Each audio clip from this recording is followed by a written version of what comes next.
Hello and welcome to the Easy Allies podcast. I am your moderator, Brandon Jones. Joining me this week, panelists Ian Hink. What's up? Michael Huber. What's up? My quick resuming co-moderator, Mr. Daniel Bloodworth. What's up? What else did you? This is good. This is a good build. We haven't had many, since I took over the podcast, we haven't had many of those. Like a good string. Yeah. I remember I used to harass Boston with those all the time. What you chuckled at something, Ian, when we started. I was just, you started while I was making some dumb face, so I leaned into it. Boom! Okay. Made me laugh. Distinguished guests, we are here to discuss some of the biggest headlines in the world of video games. But before we do that, we have to answer for all of the mistakes we made last week. Daniel Bloodworth, please begin corrections music. Boop. We actually don't have any corrections, but, which is nice, yeah. Wow. Who are Flawless you? victory. What happened to this podcast? I'm Some not sure I'll people leave that were upset at things we said, but nothing I would necessarily classify as a correction. But in love and respect, we talked about the PS4 DualShock touchpad and tried to ponder things that the touchpad did. There were 4 things that I think should be mentioned. One of them I'm ashamed that we didn't mention. In Final Fantasy XIV, the touchpad functions as a full PC trackpad. It also has other utilities like turning off the UI and shifting tabs to make an MMO way better on console. Dragon's Crown uses the touchpad to mimic the functionality of the PlayStation Vita. One comment said they use the touchpad with Steam for all sorts of custom control features. And several comments, including Wes Bates on Patreon, using his $5 love and respect chance to let us know. Hubert, Last of Us Part 2, any memorable touchpad features? Last of Us Part 2? Anything? Guitar. There you go. The guitar. The guitar. Just months ago. They had, Yes. some of Feels the, like the years final ago. slam dunk. I know. I completely forgot. That You're does feel like years ago. right. End corrections music, please. Oh, I love it. Before we get... I love it too. Before we get into talking about next gen for the last time that we can, really, because all of you, we're all going to be on the same Never gonna talk about the it same again emotional after this. plane next week, and it's just going to be current gen. gaming. It's going to be gen. It's going to be gaming. It's going to be... Yeah. We're a gaming podcast. We'll talk about games. We'll be Right, in the it will gen. be current. I want to try to find a silver lining, something we can look forward to this week, something that was good news for a sect of the gaming community. Matthias wants us to know, more and more older fighting games are getting patched with rollback netcode for online play in the wake of the pandemic and the absence of local fighting game events. Rollback, for those that don't know, is the superior kind of netcode which provides a vastly improved gaming experience. EVO Online only allows games with rollback on the roster. The latest one to receive this is Guilty Gear Accent Core Plus R. Due to this and the game being $3 on Steam, the game even overtook the current version, Guilty Gear Xrd Rev 2. Xrd. In number of active players on Steam. Whew. Great to see fighting game devs adopting this kind of netcode and breathing new life into older games. Yay. Jolly. Nice. Yeah, new life into older games. The beautiful. best trend. It is a good trend of Xbox, which we will be immediately rolling into, because it's time to talk about next gen. I want to do, finally, I want to do a next gen report card for the Xbox Series X and the PlayStation 5. We can't do a next gen report card for the Xbox Series S because we don't have one. We were given an Xbox Series X and 2 PlayStation 5s. So Count them. there's that. And one of those PlayStation 5s is in the possession of Brad Ellis. The other 2 are in the studio. We've been going into the studio. They're right there. I haven't played the Xbox Series X. I have smelled it. I have touched it. I have sat in a room with it for an extended periods of time. Smelled it. But Did you actually smell it? Of course I did. It's a presence, you know. This is a thing that we're Yeah. going to be living with. The Xbox Series X molecules were inside of my nose. You know, I was living it. I was breathing it. Huber, you've been playing it though. You are currently reviewing Assassin's Creed Valhalla. You were playing it on Xbox Series X. He's playing on Yes. every Xbox. He's playing Every it. Xbox.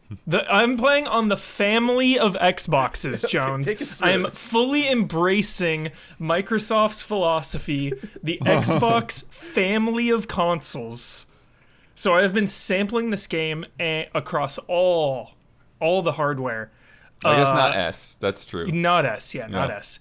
Quick shout or out to 360. I mean, what are we talking about here? Right.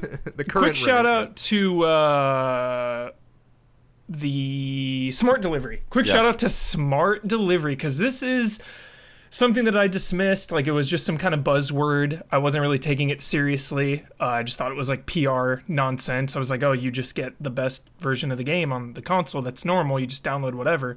But in swapping my playthrough amidst all three consoles, just quickly logging off one, logging into the other, it has all your progress saved, your settings, everything is good to go. Just really, really convenient. And that's the thing I've noticed the most with next gen is convenience. Like, things you can't really predict or know until you just get your hands in there and get your hands on it. Like fast travel and stuff, things like that, load times. It just completely transforms the way you play and engage with the game. It's like if something is, kind of far over there on older tech, it's like, well, I don't want to like fast travel there because then you have to reload everything, so I'm just gonna run over or get on a horse and get over there. Yeah, but that's the worst, is like when fast traveling feels like it takes longer than just actually going there. Yes, and now with Deadly Premonition 2. yeah, now with these new consoles, it's just like fast load, boom, quick load there, boom, I'm there, do this, get this. Just everything is faster and snappier. It's awesome. Blood, we've been doing lots of unboxings, talking about impressions of games, talking about impressions of the hardware.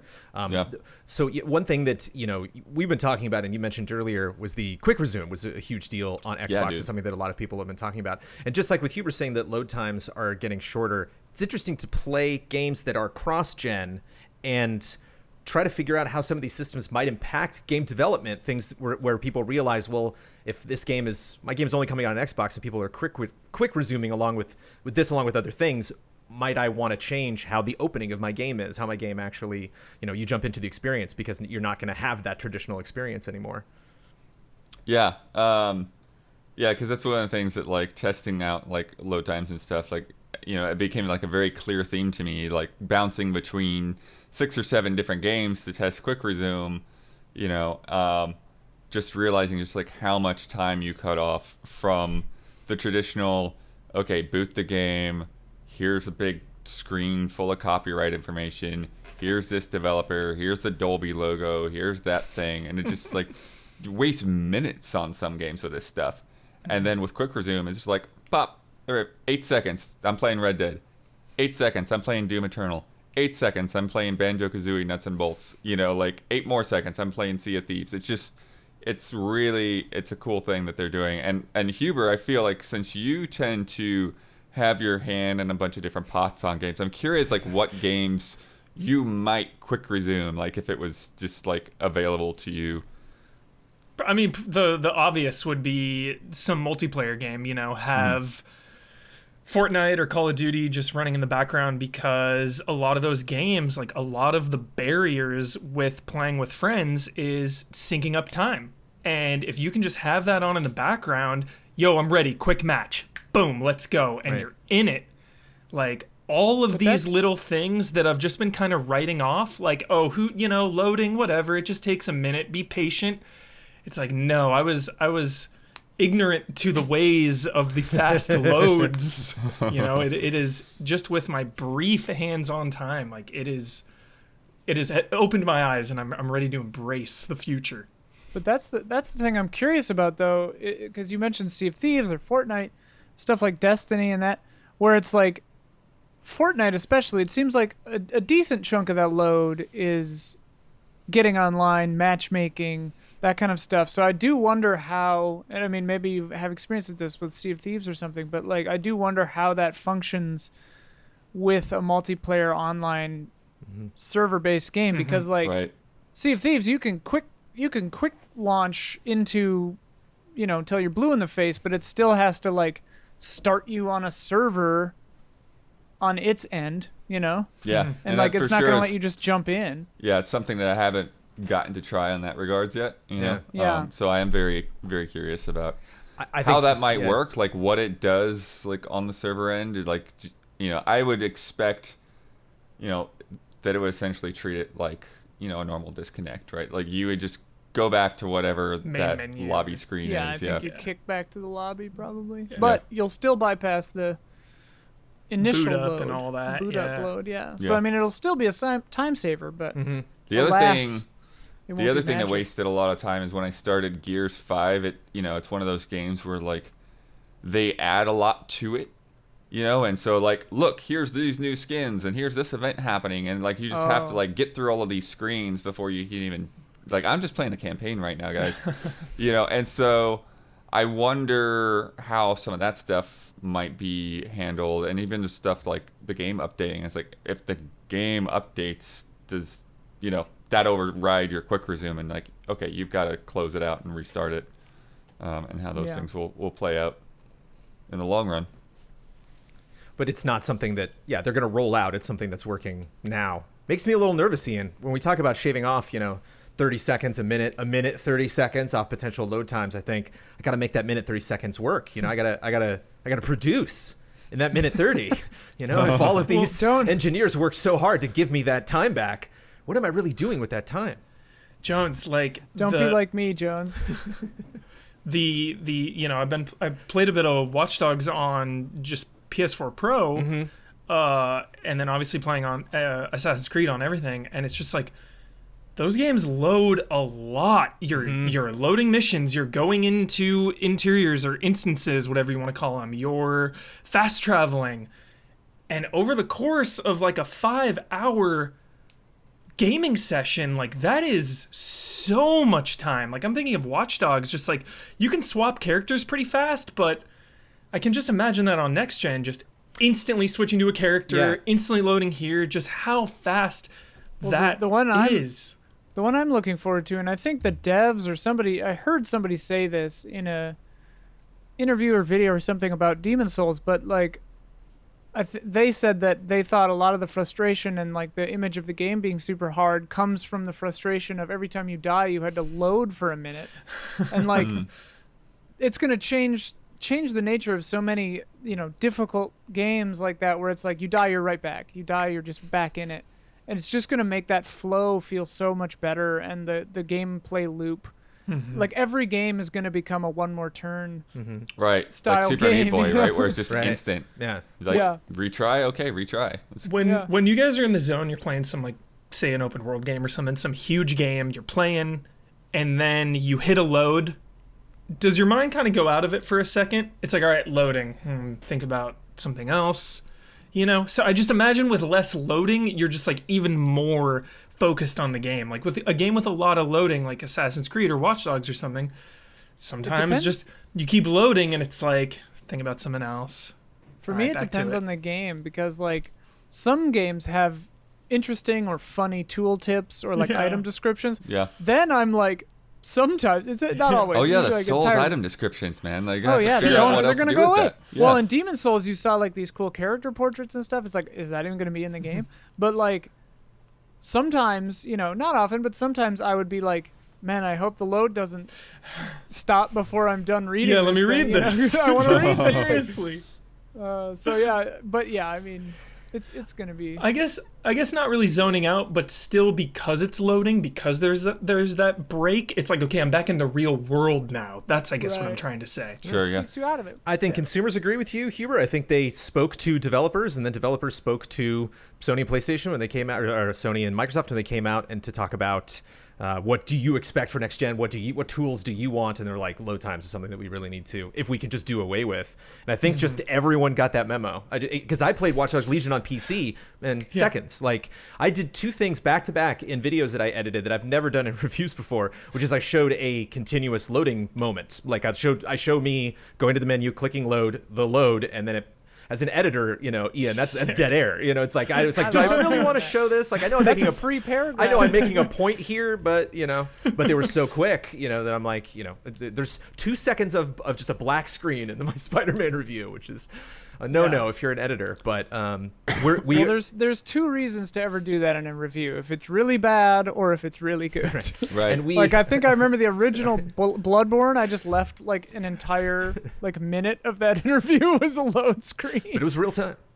It was real time. And this, so one of these was Spider-Man on the PlayStation 5. So load times are great on PS5, but it sounds like the user experience of going back and playing these games on Xbox. Imagine, Huber, if you booted up Fortnite and you were in that load zone, like Fortnite knew that. It's not only I'm going to quick resume where you were, like you've specified something or even set settings within the game that it's like, it's like you don't want to change your equipment or pick something. You want to play Fortnite. So I just... boom, I drop you right in. Maybe even in the bus. Like, oh, there you go. I queue you up immediately when you boot up the game. Well, and that's that could the be thing. this era. And because we are specifically talking about Xbox now, seems like what Xbox is investing in and what their one of their big focuses. Not to jump ahead, but it's as a point of comparison between the two systems. And I've played the PS5 a little bit, but I cut both of the launch report videos, which I'm pretty sure I'm allowed to talk about right now. Okay. Whereas Xbox has this quick resume, PlayStation has those activity cards, and it's kind of an interesting take on the same general principle where it's like the quick resume is just something that you set. It's like a suspend point. You just jump back in whenever, and that's awesome. The activity cards are sort of like a developer chose to put a quick resume right here and is tracking your progress for this little chunk of the game. And I'm interested to see what games like Demon Souls or something where it is more about an exploration. Like, I don't necessarily want that in a Demon Souls. Like, I don't want to see how many souls I've collected or whatever they would track in a certain, in 3-2 or something. Though I guess because Demon Souls is a hub world, you could do it like that. But, it is an interesting philosophical difference where they're both doing a similar function, but one is you do it, and the other one is like, hey, we're going to set these checkpoints for you, but you can jump right to them in the same way. Even just new content. It's like, how many times do we talk about something here or somebody's mentioned in Slack and we're like, what? Like, oh, that's a cool news. It's like, yeah, it was 2 months ago this happened. Or we're like, oh, I didn't know that DLC came out. I didn't know that game got ported to whatever. So it'd be neat if you're looking at games that are already downloaded onto your, PS5 or Xbox Series X and, maybe have something around there. It's like, oh, that let me know. Just glancing at it, without actually digging into that specific game space. Blood, I'm hearing a lot of games are surprising people by not doing quick resume. And it's one of those fun developer things that I have absolutely no idea why they would have a problem. But does it seem like something that you would say for everybody to do, whatever issues you're having technically, solve those immediately? Or do you see some people opting out of this? Do you mean on the Xbox? I just want to get context for what you heard so I can try to... Quick resume does not work with every single Xbox Series X game. Okay. So there is a system level bug right now that is being addressed that affects that. So basically, it's something that they've really just only caught up on recently, and so I don't expect that to be a long-term issue. I think that most games are going to have quick resume all the time, but it does make me curious if a game does come out and there could potentially be issues with that, or if that's just going to be something that gets handled in cert. So I think that there is a chance that a game will come out and one of the things that isn't addressed in the initial day one functionality is like, oh, quick resume isn't working. We'll get it in a patch in 2 weeks. Right.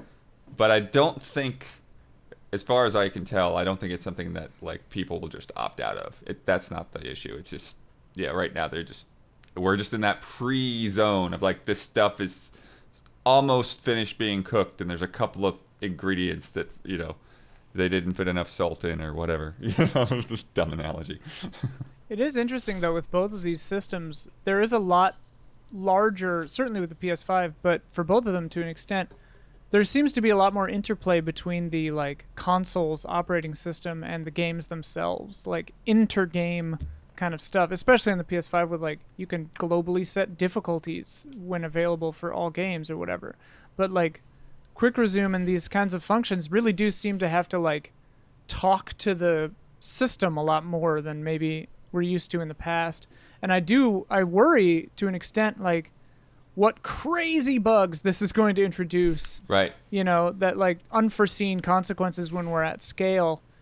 I hope this doesn't brick people's games or like erase saves. It's or the next you know? gen version of Always Online. It's like Right. PS5 aware. It's like Yeah. go away, PS5. But it is. It's like tracking everything. I mean, it is a fair point. Ian, Astrobot because, keeps coming in. What are you doing? Was it? I don't remember whether it was Need for Speed Payback.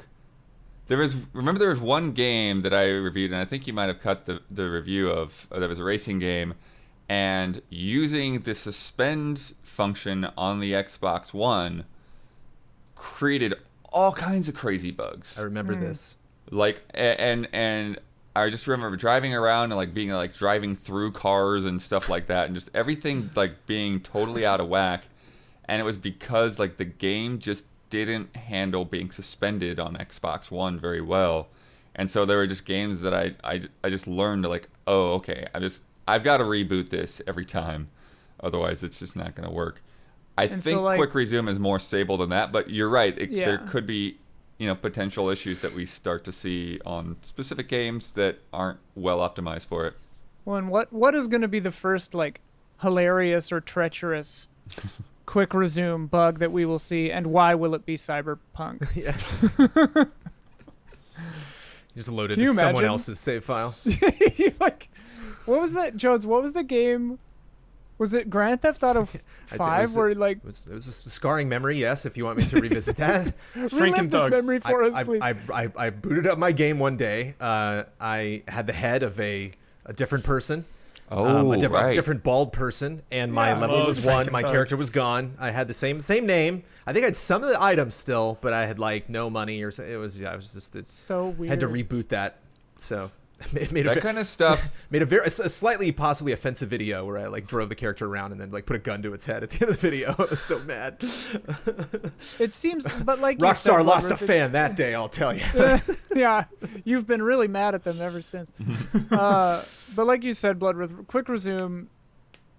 It seems like you'd almost have to go out of your way to make it problematic because, like, I mean, I'm not going to pretend I understand the functionality, entirely, but like, it seems like it's just kind of like saving some kind of game state file, something that must not require power because you said that you've unplugged the system and moved it and then turned it back on and your quick resume is still there. So to me, that means it's just like saving a local. Yeah, it's saving a file. Directory. You can actually go in and see how much file size the Quick Resume is taking up on. Oh, per game. really? Yeah. Dude. That's really cool.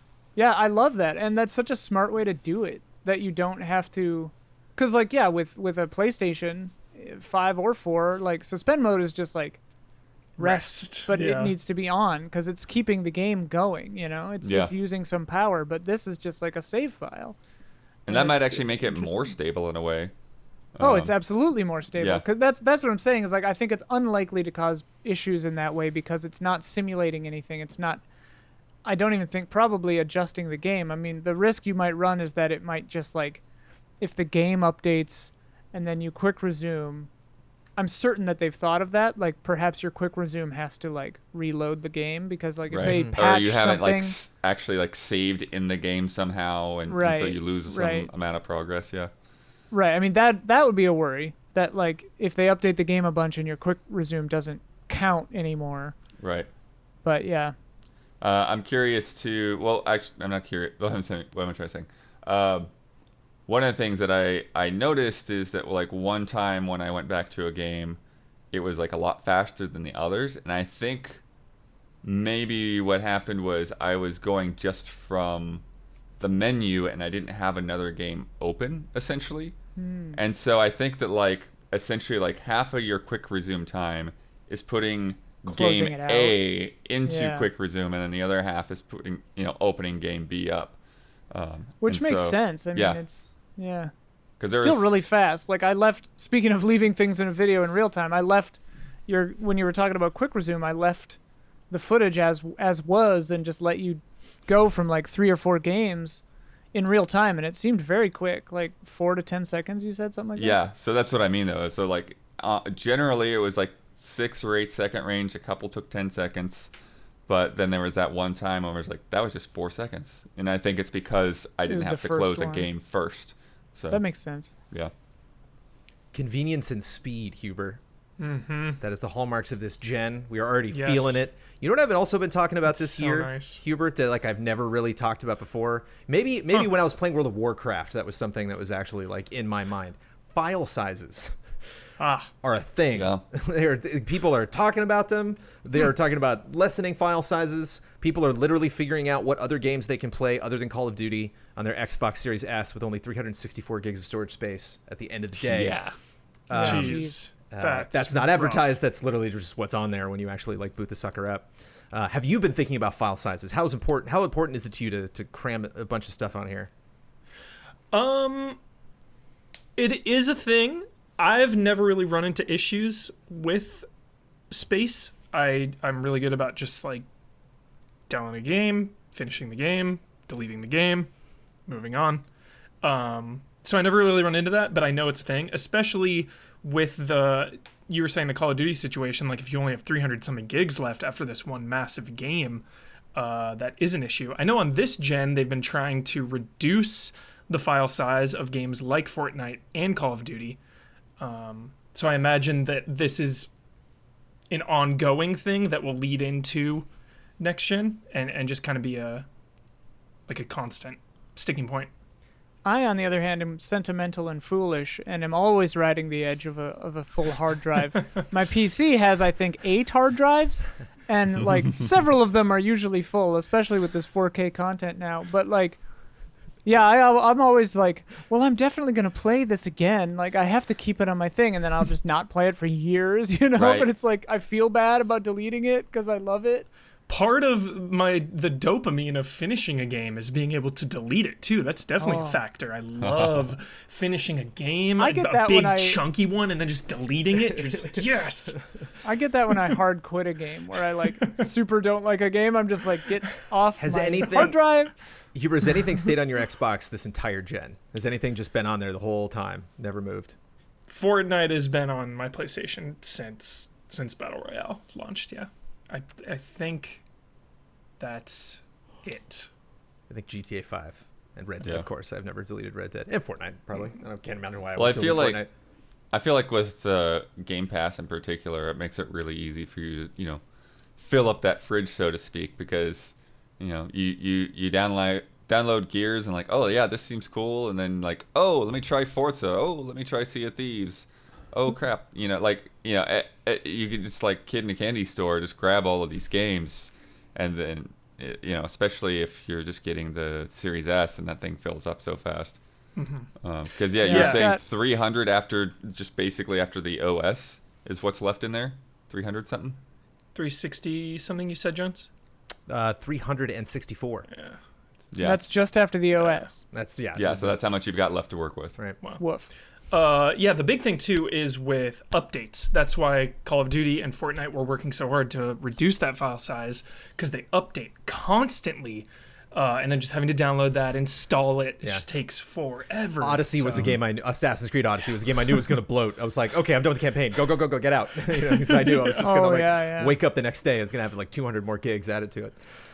Nothing against that DLC content. No plans to play it. But Blood, it's like a lot of these file size updates are happening at random times. Like they're not like, oh, it's all going to happen on the 10th or the 12th when these consoles launch. A lot of the stuff is really affecting like PC players are really excited about it.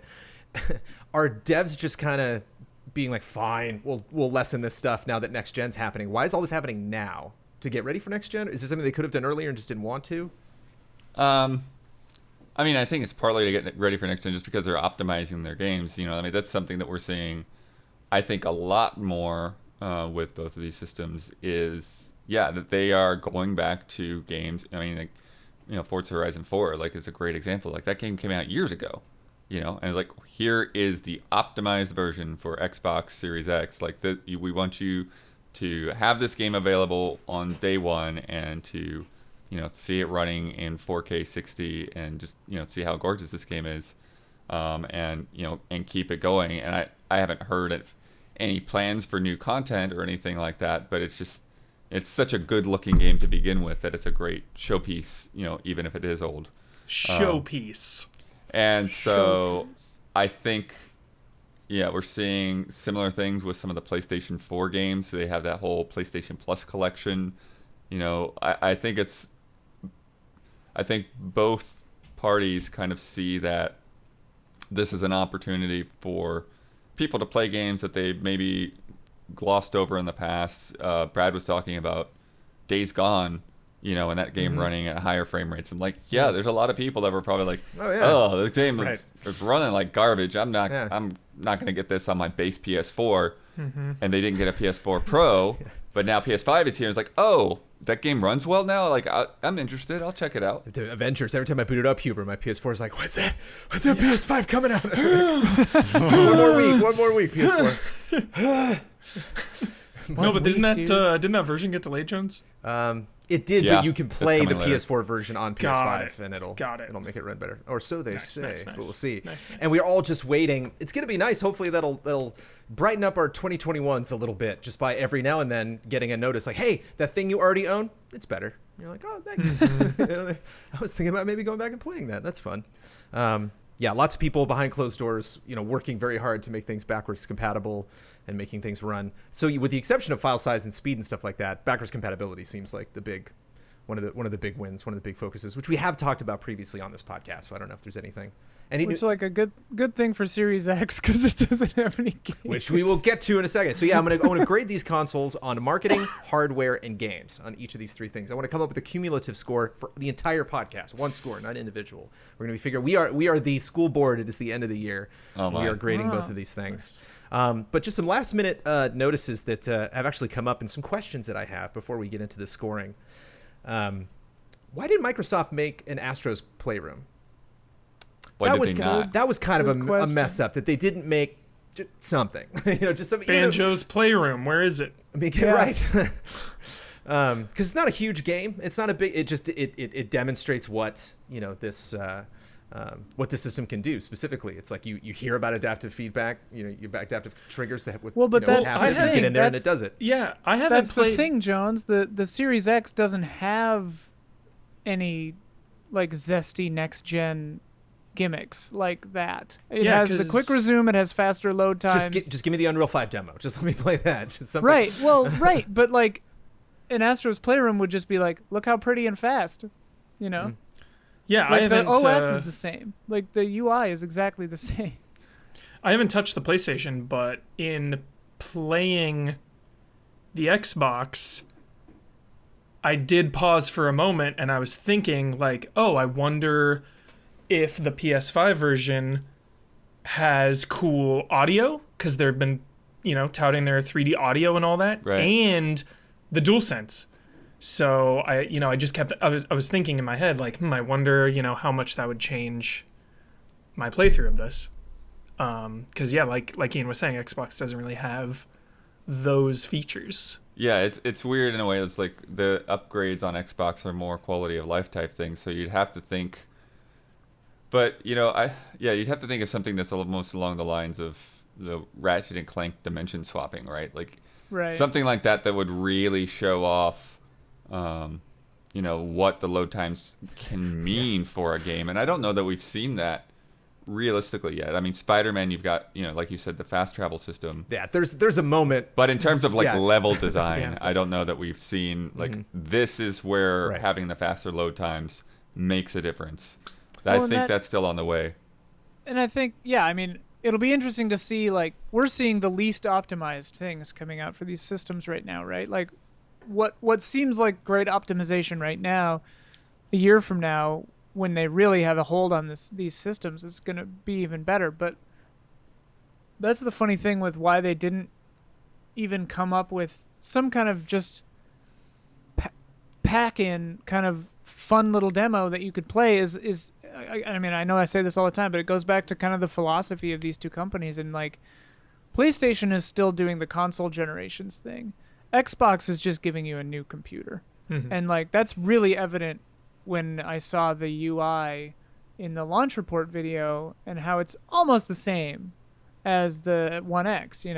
Literally this machine is just a faster one of the same thing. It's the best Xbox. And it's the best It's the Xbox. best box. And like, that's awesome, but it also, the fact that they don't have some whiz-bang first-party thing, and I know that Halo got delayed and stuff, but like, kind of accentuates that they're viewing it just as kind of an iterative Yeah. thing, and they're less concerned about, maybe even when you buy it. But me gobbling up news headlines this week, just lots of people talking about all sorts of different factors and really looking for stuff that was different from what we were talking about. Like, we've checked out both of these consoles. I'm watching other people talk about the consoles. Yeah. A lot of the stuff is being repeated.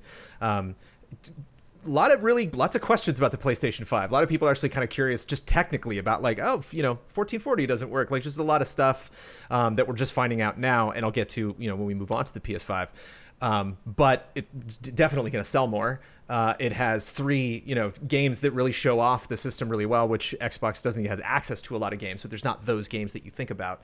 But it makes me think of Miles Morales as well. Just that this kind of Goldilocks Bears of just the small Astro Playroom experience, Spider-Man, which will take you a day or two, and then Demon Souls. You can play them in that order. Then you really dive into this thing Well, the after. Sackboy game is there too. Look. Right. Nothing Yeah. against Sackboy. Yeah, Destruction All-Stars got delayed. Right. Not as brutal of a The delay as medium Halo getting- Infinite. The Medium getting delayed too. I don't even know if that was Oh, a yeah, delay. I I don't know if it forgot was a that. delay or if it was supposed to come It out was later. December but anyway. So I wonder That's if there's an IP from Microsoft that could have gotten the, too late now, but could have gotten the Miles Morales treatment. I expected that to be Hellblade. Hellblade, when yeah. they Right. showed that, that's what I thought was going to be the one. It's not a perfect analog, but I thought Halo would be the Demon Souls and Hellblade would be the Miles Morales, a shorter graphical showpiece, Huber, that would show off the system. And I'm surprised, and I'm not, that it isn't out yet, because they're their own people. They're developing this game that I'm sure is going to take a long time. But when they first announced it, that was my expectation. So, let's rate this sucker. In marketing, what is the score of the Xbox Series X? Revealed at the Game Awards in 2019. Release price date on September 9th, unintentionally. Remember, they got forced into that through leaks. Oh, yeah. Oh, right. yeah. Fine. They handled it well. And then it turns out they were going to do it a week later, which is when Sony did it anyway. But how did Microsoft make you feel about Is the this an Xbox A to an this F? year? This is yes. This is the marketing, just the marketing. I feel way better now that I've got hands on with the Xbox, but the marketing up to this, I don't know if it was on me for just feeling guilty maybe about being hyped for next gen. I'm going through things, it's been hard to kind of get excited, get hyped for next gen. There's this kind of underlying guilt weirdly, but It's been a hell of a year. it's been a hell of a year. Michael Huber's Series X review. I'm going through things. It's 2020, y'all. But just with the confusing name, again, maybe that's just me. The name was confusing, and the just kind names of are horrible. yeah, and just kind of the features seemed like buzzword kind of stuff until I got my hands on it. Then kind of the smart delivery was Right. oh wow, this is actually really good. But everything up until the point where I actually got to use it, I was not hyped. So I don't know. It's kind of low for me. I think I was a little more optimistic maybe than Huber. Was never going to buy an Xbox because I have a computer that's better than an Xbox Series X, but I'm still part of that Microsoft family, like you said before, because I've got Game Pass on PC and stuff. So I feel like I'm still taking advantage of these things and part of their strategy, and maybe it's that makes me think or makes me be gentle on the Series X a little bit, because to me it is just a cheaper computer. It is what they said And, it was going to be. It is what they said it was going to be, an iterative machine that comes out and does all the stuff and has a couple of really nice features in the quick resume and the smart delivery and stuff like that, and things that they tout as a positive, which I see as kind of not a negative, but just kind of a staying the course, no real controller changes so that the controller works backwards and forwards and whatever. And it's a feature in some ways and a detriment in others, because feeling the way that PS5 controller feels just immediately, it's kind of incredible.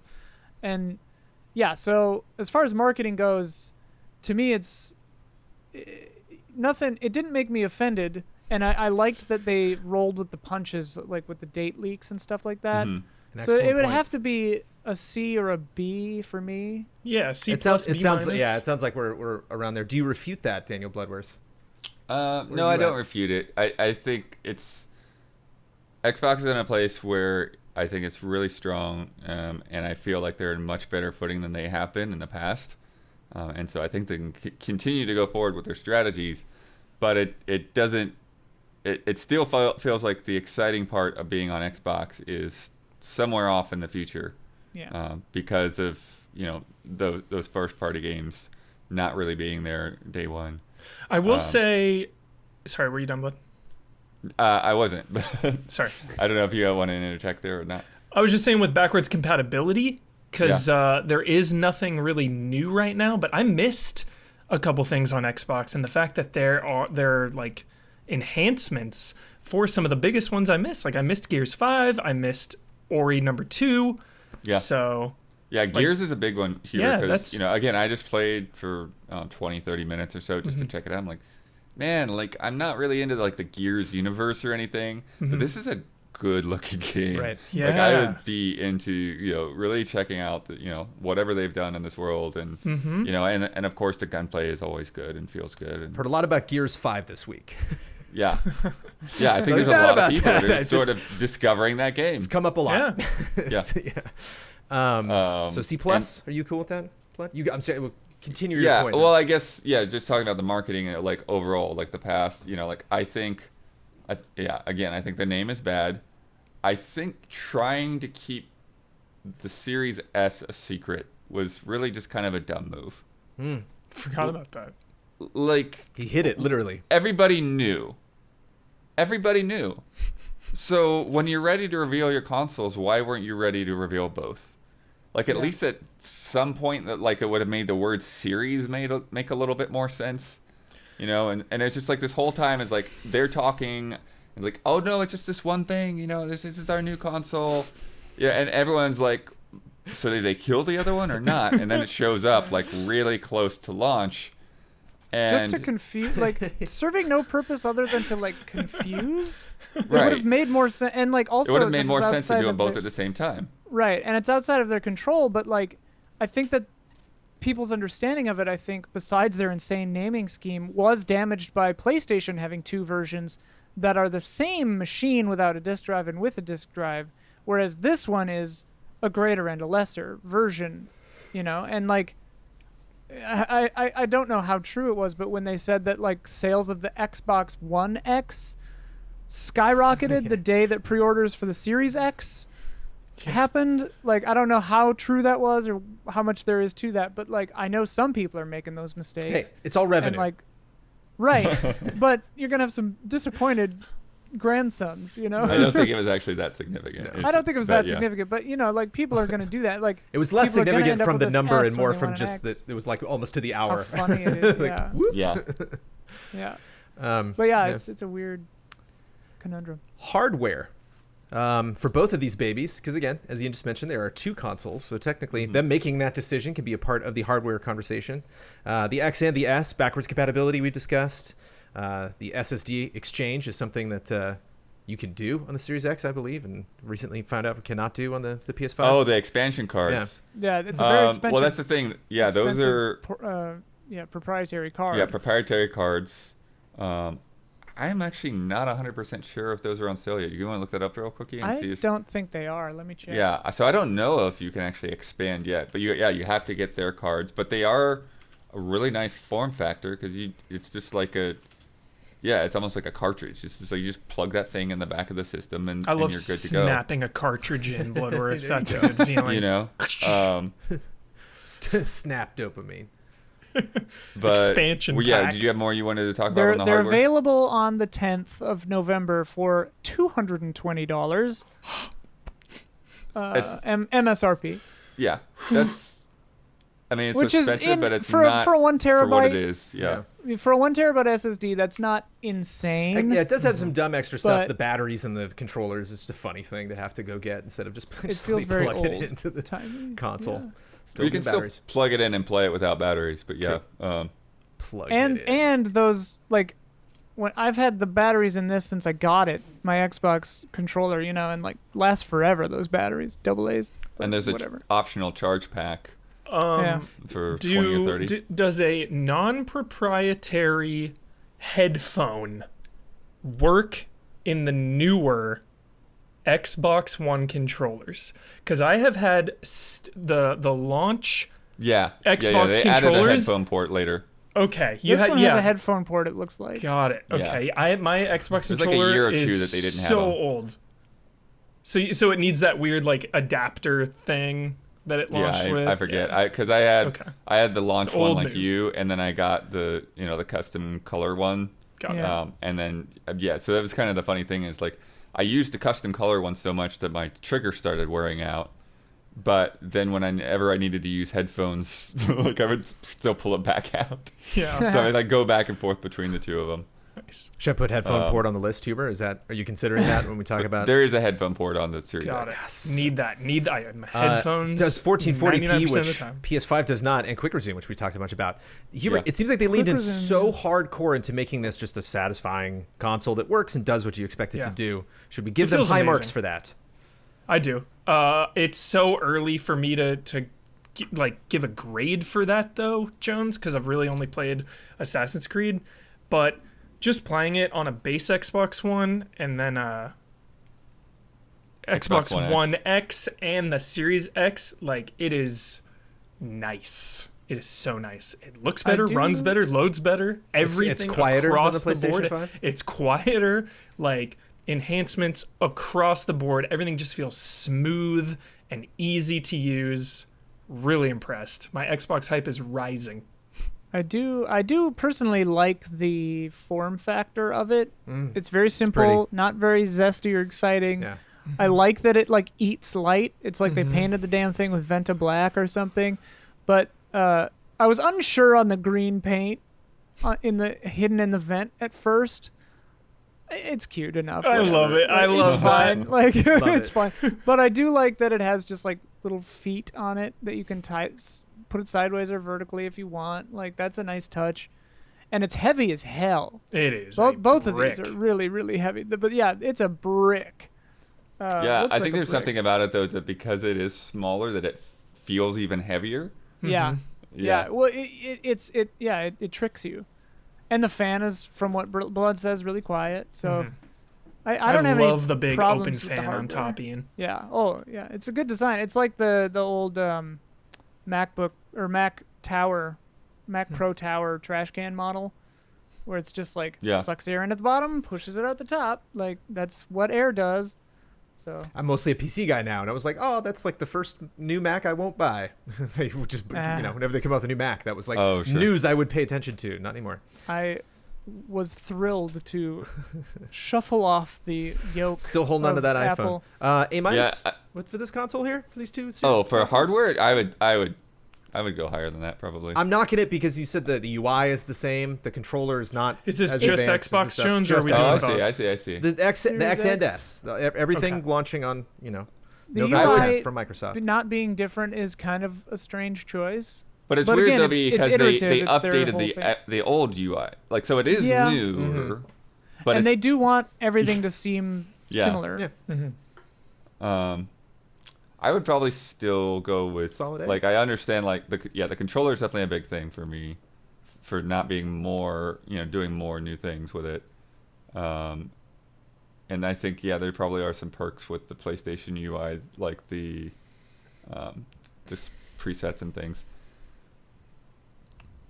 But I think I might still go with like A. I wouldn't go all the way up to A plus, but I might. There's hardware terms. I think it's really solid. Obviously, I have no idea how these things are going to compare. Like again, when we're talking about a game like Assassin's Creed, and it's going to be really fascinating to see like Digital Foundry benchmark testing games and seeing how one runs on one system versus the other. I really don't know how that's going to work. Like even though things may look to Xbox's favor on paper, I don't know if that will play out in the real world. But I think in terms of like everything else on the hardware side, it seems really solid and well thought out. I think for me, I'd go B plus just because of how impressed with the PS5 controller I am, and like that it's a palpable, tangible, feelable thing that feels very next gen. Like it immediately made current gen Rumble feel outdated to me, and that's those are the kinds of things I want in a next gen experience. And with Xbox, the quick resume is the big thing for me for that. besides general load time stuff, but they both have that. So yeah, I know it's not strictly a competition, and I think that Xbox achieved what they were going for, and PlayStation is achieving what they're going for, and they're going for different things. So it is a little unfair maybe to knock it because I find one more satisfying than the other, but yeah, B plus A minus, Same. I guess. B plus, A minus. There we go. And finally, games for Xbox Series X. F. Yakuza Like a Dragon, medium in a month. They did but get we got Yakuza Game Pass. Yeah, early they have backwards Yakuza, dude. That is a 10 out of 10 PS5. Oh, That's a that's weird true. one, yeah. That's true. That's You true. got That's the primary place to play Yakuza frickin' 7. yeah, man. It's crazy. And backwards compatibility. So like there is a lot of stuff going on. We talked about Yeah, Gears Game looks Pass. great. Let me look at some of the other stuff because I've got a list over here of things that are going to be like just on our account at launch. Well, if you're staring at the list, you tell us what the grade is. Yeah, well, I'm just finding the list right now. So, so Dirt. You Dirt can 5 check will be out the there. list on the Assassin's newest Creed will be episode there. of Huber Syndrome. Yeah, I think Yakuza is really the big. run that and down. Watch Dogs as well. Yeah, I think Yakuza is probably the big little win for. But and that's just because PlayStation 5 doesn't get that until March or some weird thing. Right. Mm-hmm. But PS4 gets it right away. Mm-hmm. Yep. But it's still not very strong. I do think that what they've done with the games that they have optimized, that list, the Forza Horizon 4, Gears 5, Gears Tactics, which I think has only been on PC up to now, and Sea of Thieves, I think those are all like Yeah. those are all cool. Yeah, feels but good. I'm still looking. Yeah, I'm still it's looking still a at C like plus though, right? C plus. C minus. C minus. C minus. Yeah, Oh, okay. Right. maybe even a D plus. Maybe even a D plus. Yeah. But Like Yakuza's third a party's 10, still but pretty everything good. else. the third party's still pretty good. You have a Sure. big old Assassin's Creed game there. You got Call of Duty a day later. There's still some big stuff. I don't know if you can write off the third party games just because they're also on other So consoles. keep it at C minus. Don't go to Fair, full D. sure. Okay. Yeah. Real yeah, blood all right. within. C minus. Okay, there we go. Fair enough. And now, a word from our sponsors. I have been living in a rental house. I'm moving into a big house this weekend. Let me tell you, Postmates has been my friend. There are so many things. I'm living out of a suitcase. So this is the Postmates era. We're gonna move into a house. Amanda's gonna get a nice big kitchen again. She's gonna have a wonderful time preparing all sorts of meals. But I am loving just every night being like, let's just do the quickest, tastiest, easiest thing possible. Which is why I love Postmates. With Postmates, you can get food delivered without leaving the house or even opening your front door. With the current state of the world in mind, Postmates created no contact deliveries. So now when I order from local restaurants, everything gets left on my doorstep and the app lets me know when it's been delivered. Postmates also offers a pickup option, which I've been using to order takeout from my favorite local restaurants. It's so important that we support and uplift our communities right now, and what better way than ordering food? And Postmates isn't all just burgers and sushi, although I have been getting both of those. I can order anything from toilet paper to phone chargers from stores like Walgreens and 7-Eleven, and a Postmate will drop it off right outside my front door. Just download Postmates on iOS or Android, find your favorites, and get anything you want delivered within the hour. For a limited time, Postmates is giving our listeners $5 off their first 5 orders for the first 7 days. To save $5 on your first 5 deliveries, download the app and use code EasyAllies, all one word, all caps. That's code EasyAllies for $5 off your first order when you download the Postmates app or sign up online. Anything you need, anytime you need it, Postmate it. When I was heading to this rental house, many things that I own, I packed up and was like, see you in 5 weeks. Didn't pack up my Lumen though. Still got my Lumen. Still using it. This is the first thing that they sent me, so you don't need much. It's really nice just to kind of have that and have it get me through these tough times. Feels good when the face is clean. Here's the cold hard truth, guys. Your skin has needs. If you want to look as good as possible, for as long as possible, you need to address them now. We get it. You might not know where to start, but there's a company that's taken all the guesswork out of it for you, Lumen. Lumen is on a mission to help give men the amazing skin they deserve through high-quality, expert-created products delivered right to your door. All of their products are formulated specifically for men's skin and made to target skin issues with maximum efficacy. I love when this read comes around because I love saying, Cuber, maximum efficacy. That's a good one. Yeah. I get close to the word and my brain's like, remember the C, you want to say efficiency, but it's not. Efficacy. Maximum efficacy using top-notch ingredients like charcoal, which is what I got, green tea extract and vitamin C. It's not just about looking good. It's like Rambo every time I wash my face. Da-na-na-na. It's not just about looking good. It's about feeling good. You need good skin health, especially as you get older, to prevent long-term damage. Even if you have no idea where to begin, Lumen makes it so easy to find the right skin management system for you. Choose from different skin concerns to address, or just pick up a simple starter pack for free. You deserve to look and feel your best, and here's where you start. Go to lumenskin.com/allies to get a 1-month free trial of everything you need to start your skincare journey at home. That's lumenskin.com/allies to get your first month free. lumenskin.com/allies. And if you are a patron of Easy Allies, thank you. Ian got the food last week. I got the cool stuff this week. I got the Postmates food and a fresh face. Well, I guess we should talk about PlayStation. It's that other thing. We're going chronologically in case you notice. That whole feeling that lasted 2 days, but then 48 hours later, kaboom! Hopefully, everybody's pre-orders actually manifest. Yeah, some people have been getting updates. My Amazon has a date. Yep. Nice. And it's the 12th. Nice. Beautiful. Fingers crossed By for 8 everybody. PM, so we'll be getting crossed. a PlayStation 5. Same thing. I want to score this puppy. I want to talk about its marketing, hardware, and games. But there's a lot of weird things that happened this week that I want to bring up. I want to state first that I think the PlayStation 5 is going to sell more than the Xbox Series X. I don't know if there are lots of people potentially refuting that. I think just based on what's happening with pre-orders, what's happening just with the general climate, and what happened with last gen. Sony certainly seems to be the leader in terms of like people searching for next gen info. Didn't we did like impressions, both the Xbox and the PlayStation, and like there were vastly more PlayStation questions. Although I don't know if that's necessarily a good thing. Maybe people are more confused about what's going on with Sony. But just generally, I'm seeing like Xbox primary YouTubers making PlayStation videos that are getting more views than their Xbox stuff. So it's just kind of like more attention is focused, I think, on this console, which makes it kind of satisfying to point out all of these super wacky, weird things that they're doing. The wackiest thing that we can talk about, and you can kick us off, Blood, is this weird base that this system has, this weird way that it's built, and this base that we are just have to wonder why it exists. Sony went after CustomizeMyPlates.com over a still pending patent. Saw that. Customize My Plates is like, you haven't finished the patent. It's not a patent. You can't do. And they were like, we will though. Do you want to mess with Sony? They didn't. They bailed. They backed out. But so we can't even customize this damn thing. What's up with these plates, Blood? The plates are the base. The base. Sorry. Yeah. Yeah, because there's two separate things, but they're both sort of in the same vein of, I think, potential problems with the hardware. I'm not sure how realistically how necessary the space is. Like Brad's like said, it's like, yeah, he's not using the base. He just stands it up vertically and it stands there fine, and yeah, the base will, prevent it from getting knocked over easily.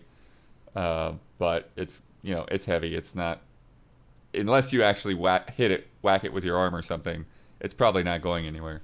But then they also want you to do it horizontally, which I've done. I just followed the instruction manual, attached the base, put it there. But I'm curious, if there's really any downside to not using the base, and just sitting that thing there, or if it's gonna like rock back and forth or something stupid. I haven't really tried that out because I'm just focused on getting this thing set up the way it's supposed to be set up and going to town on it. But yeah, I do think that it's sort of a disadvantage compared to Microsoft, who just like, here it is. It's got the stuff built into the machine that, for you to put it either way that you need to put it. And the fact that the base, especially horizontally, the base doesn't feel like attached very firmly. Whereas when you put it vertically, it's like, yeah, you screw it in, it's there, it's solid. But horizontally, it's not great. And Huber, you want that firm attachment, right? You want the because snap. You want the clip. I need the snap. It makes me nervous because I'm definitely going horizontal just with my situation. Yeah. So vertically, I do like the way it looks vertically, but I think horizontally it is horizontally. It's pretty ugly. I mean, but again, it seems pretty clear that it's meant to be vertical. Yeah, totally. Which is unfortunate because it's like I usually just lay mine flat, like. Yeah, it depends on what your situation is, right? Like, and so when I got to the studio, it was like originally like I was gonna set that thing up vertically, and then like, well, this is just gonna be in the way. like of the TV. Sure. Yeah, it's the size of Yeah. the damn Washington Monument. Yeah, it's massive. And then the other thing that, like, personally I'm concerned about is that I usually, Christmas time, I tend to go home for a couple of weeks, fly on a plane and take a console with me, separately from the Switch. Like, the Switch is like no big deal, but this thing with the fins, it's like, okay, how is it gonna fit in my backpack? Are the fins gonna get like damaged or pulled on somehow? Or it makes me nervous. And both of these kind of make me nervous too, with the size of their fence. I'm like, okay, I have to like shrink wrap this thing before I put it in my bag to make sure like the bunch of dust and crap doesn't get into Crumbs it. don't get in. Right? Yeah, Yeah. exactly. Bunch of Biscoff cookies in there. Makes me nervous that you're flying during COVID times, Blued. But it's maniac. well, not even just this year, but just in general, like in the future, But Oh yeah, I forgot that there was a such thing as a future. Will the corners of PS5 break? Will I Right. get COVID? It's like, as you mentioned though, like the possibility of like Priorities. popping those things off and customizing them is cool. I'm interested in what could happen there, whether Sony does it officially or whether somebody else does it. But what's odd is like I was going through all the manuals and stuff, and I couldn't find anything in there that like told you the right procedure for popping those things off. Like they did in the teardown video. And it's like, it looks simple, but you want to do it the right way. Well, the Whenever you funny talk thing in about the- popping off pieces of plastic, you don't want In the any te- bits to break off. In the teardown video, it's so funny because he says, he's speaking Japanese, but he's like, these could be taken off by the consumers, and then it looks like he just kind of like wrenches them off, and I'm just like, oh dude, Yeah. like cool it. Freaks me out. Hubert, it feels like Sony didn't do any effort to like unweird this base thing, to make it cool. Like we can't buy this in other colors. It does not. It doesn't. Nothing on this thing. If the PlayStation 5 was a Lego set, I would build it again. I'd be like, I messed this up somehow. This doesn't seem like a thing. This should just be the way it is. Yeah, it's just which seems a little odd. And as Ian was saying, the DualSense 5 is jolly. It's really, really great. It feels great, runs great. I was a little nervous. I'm like, oh, this is kind of big and it's kind of flat on top. And like 5 minutes into Spider-Man, I was like, never mind. Would have been nice, like, have the Nintendo kind of bring a little Nintendo vibe in with customization. Like, hey, check out all these face plates that you can, swap and change. Clearly, that's their plan in the future, I would imagine, like 2021. Yeah, That'll be that's- probably a rollout, But it would have been nice at launch. Or just like another color option, like white and black, or Right. Well, it'll be an interesting thing if they, instead of doing like, special edition consoles, the collector's edition of whatever game can just have a faceplate. Right. That'd be kind of neat. I'm It'd curious. actually be kind of a cool thing. I'm curious too because of how far the fins stick out and stuff. Whether like you could potentially even get different shapes. Like if you could get something that was like more compact and close to the console. Yeah. yeah, I didn't even think of that. They have an attitude about it 2 years. Like, remember those weird bases? We don't know what we were thinking. Buy our new base. Sony confirms the PS5 won't support SSD storage expansion at launch. Which is weird because it seems like that's just them wanting you to wait so you can buy their like officially approved SSD. Right. Which is what Cerny said, and we forgot that. And so a lot of people are talking about that today, which I think is still, again, we're talking about just from a comparison point, between this and Xbox. Does that ruffle anybody? Is anyone upset about that? Should they have been more vocal about that? That's something down the line. Like even though Xboxes is available, Right. that's something like you buy months later. At least for me, like that's a purchase down the line No, type of thing. I think that they should have said more about it because even with the teardown video showing it off and all of that, True, like this is yeah, how you yeah. do it. Like I think that people have been looking and prepping for launch and potentially have already purchased some SSDs that they think will fit in that slot, and then a week out it's like, yeah, you can't do that yet. It's yeah, like, that sucks. and it Well, the sounds like thing it's that not I- even ready firmware wise. Like you just will not work. Yeah, it's Right. not good, That not that's good. the thing is I was wondering is 'cause it can't be a hardware thing if you know the specs and like what kind of M2 it takes, like 2800 or whatever it is. Like that, they're not going to change that. It's just a firmware thing. Yeah, they'll just update it in. So like that's the thing I like about this design wise is that you can just get any old SSD, which means that you're likely to get a better deal in the future possibly on Yeah. this expansion of space. Also theoretically, I don't know what the limit is if they've stated that if there's a limit, but like you could theoretically get like a 2 terabyte one, chuck it in there, you know. Yeah. So I like this idea more than a proprietary solution. Unless they hamstring it in some weird way. I'm not even sure if they could, but hamstring it so that you have to get some proprietary SSD, but I don't even think that'd be possible. No, they're not that. They're just going to be going through and improving them for speed Yeah. and size and all of that because there's only so much space in that slot, so that they've all got to work out. It's Well, not like that's putting the it into a giant PC case. Right. Well, and it's the M2 format, I believe, but like that's the crazy thing is like the way that this SSD on the motherboard is situated. Obviously, it looks really spread out and weird, but like if everything they've said is true, it is a faster like way of doing things. And so yeah, only certain SSDs would probably meet those requirements. So they'll probably be pretty expensive. I wouldn't be surprised if like decent SSDs are more expensive than that Microsoft expansion card, but Yeah. it is weird that they weren't more upfront about that earlier. Cerny's just Which- so which- happy. It's hard to tell him he's giving us bad news, you know? Yeah. He just, everything sounds great, you know? Just that just makes me think like and the backwards compatibility thing with PlayStation 5 as well, it was so confusing up until like a few weeks ago. Still I've confusing. Still Yeah, confusing. I've just been honestly, I've just been lost, guys. I've just been lost in the whole thing. I've been at a point where like there's so much information, misinformation. I don't know what's happening. Like just, I resigned myself where it's like, all right, when the consoles launch and I get hands-on time, I'll figure it out. But Ubisoft yeah, the messaging said has been. Assassin's Creed Syndicate, among a bunch of other games. I think it was all those like weird side-scrolling Assassin's Creed games that you didn't like, Blood. Oh, sure. Yeah. Chronicles. Yeah. Do not quote me on that. A bunch of Assassin's Creed games I didn't recognize, and Syndicate, and like 4 or 5 other games are not going to be backwards compatible on the PlayStation 5. And then Ubisoft was like, "Wait, never mind. We'll get back to you on that." And they totally retracted the whole list. That's strange. So I don't know what game messed up that list when they posted it, but yeah, it's still happening. That we're still like, how is that going to work? So I Yeah. want you to remember that when we get into grading. My main confusion. criticism on the backwards compatibility front is just that there are certain games that are going to really benefit, that we've seen, like Ghost of Tsushima and Days Gone and stuff.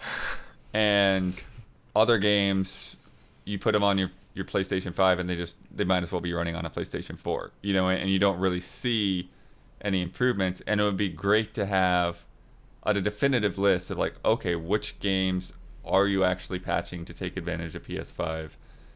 And I feel like that communication really isn't quite there. It's like, okay, they'll work, but which ones do I want to revisit? Which ones am I really going to get the benefit from that? The Series X does it not have it? It has that, right, where you can even sort in your games library by optimized for Series X. Right. Which So is Very cool. nice. Very nice. But you see, on the PlayStation 5, they just have it listed by platform: PS5, PS4, Right. PS3. Right. So essentially, So what I wish that was in there. Yes. They could patch it in. Yeah. Yes, but essentially, like what Xbox is doing is they're essentially saying that like these are Xbox Series X games now, rather than this Right. is just a backwards compatible version. I like that. Right. Yeah. Right. Yeah. Forgot about that. It's very nice. I'm a bit of a VR nerd, so I was a little sad Jim Ryan stated recently in an interview, we're more than a few minutes away from the future of VR. There is a website you can go to get an adapter to make your PSVR work on your PlayStation 5 to play PlayStation 4 VR games. Not a lot of conversations about PlayStation 5 and VR, with the exception of Hitman. That's the big thing that like we're still holding on to. But even like the Hitman language is getting kind of fuzzy about like, how is this going to work? What version of this game am I actually playing? Because this is a last-gen game that is being upgraded. They are adding to it. I don't know. Do you care about VR? Should I just move on to the next topic? I really want I can't. PSVR 2. It's not going to affect my score. I just, boy, PSVR Jim Ryan just straight up said, like, no, don't stop asking me about that for the next couple of years at least.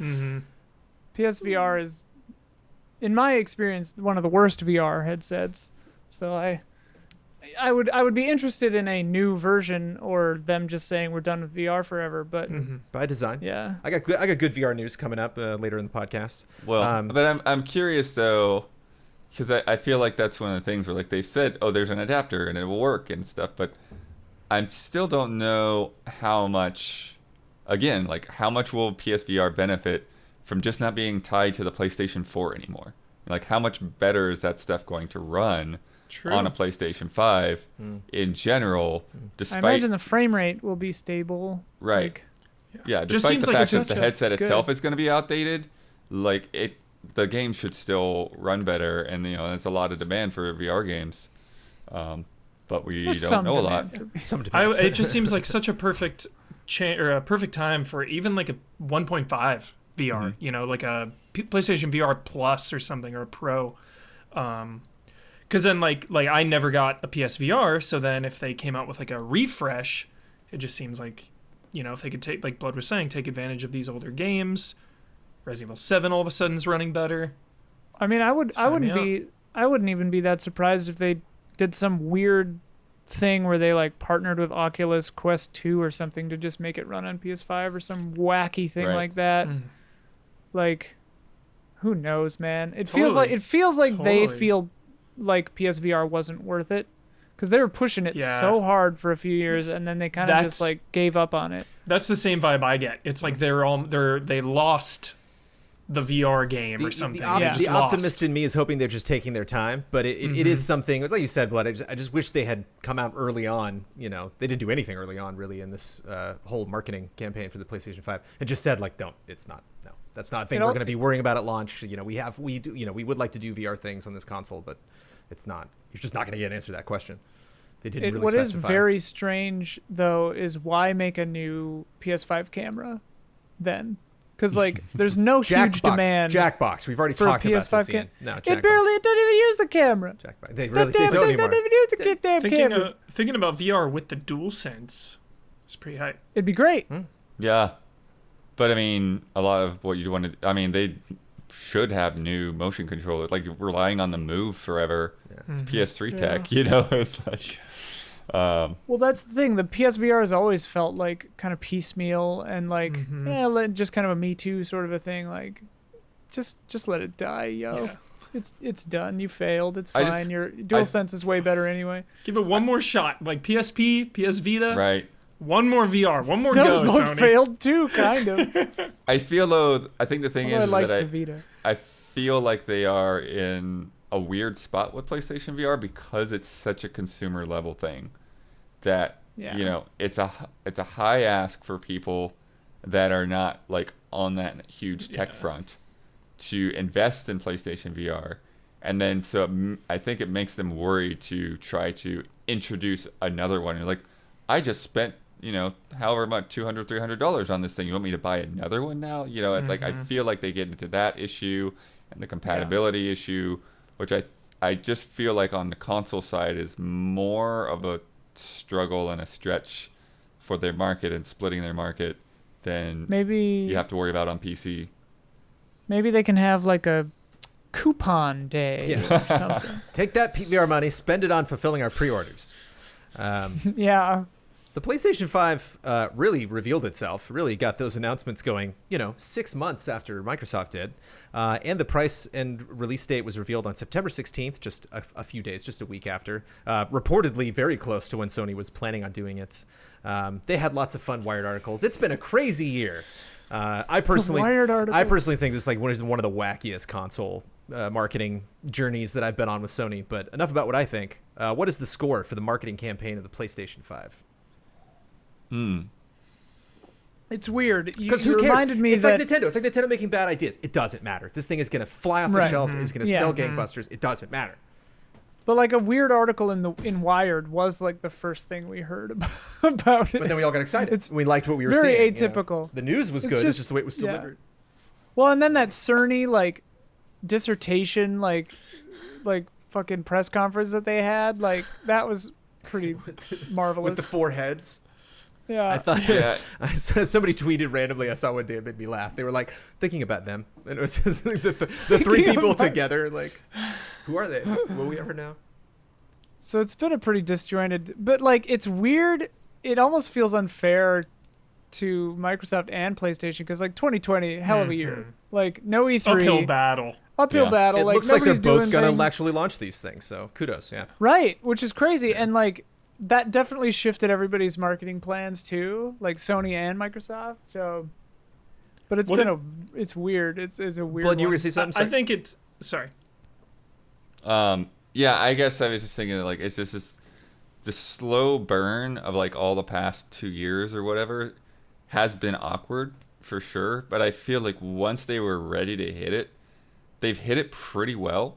Yeah. They haven't hit it perfectly, right? Like we're talking about like with the SSD thing coming out at the like last second, Destruction All Stars being announced at $70, and then it's like oops, but maybe not. So things like that have been misfires, but I feel like in general they've done a really strong job. I feel like people are very excited for PlayStation 5, which I think is an evidence of the good marketing. I think when they revealed it, they had a lot of great stuff to show off. They did. I went back and fast Yeah. forwarded through that event, and that event was hot. Yeah. The Demon Yeah. Souls and Miles and like, So oof, a lot of new where IPs. were we Yeah, on but- Xbox? C plus B minus. C plus B minus. There.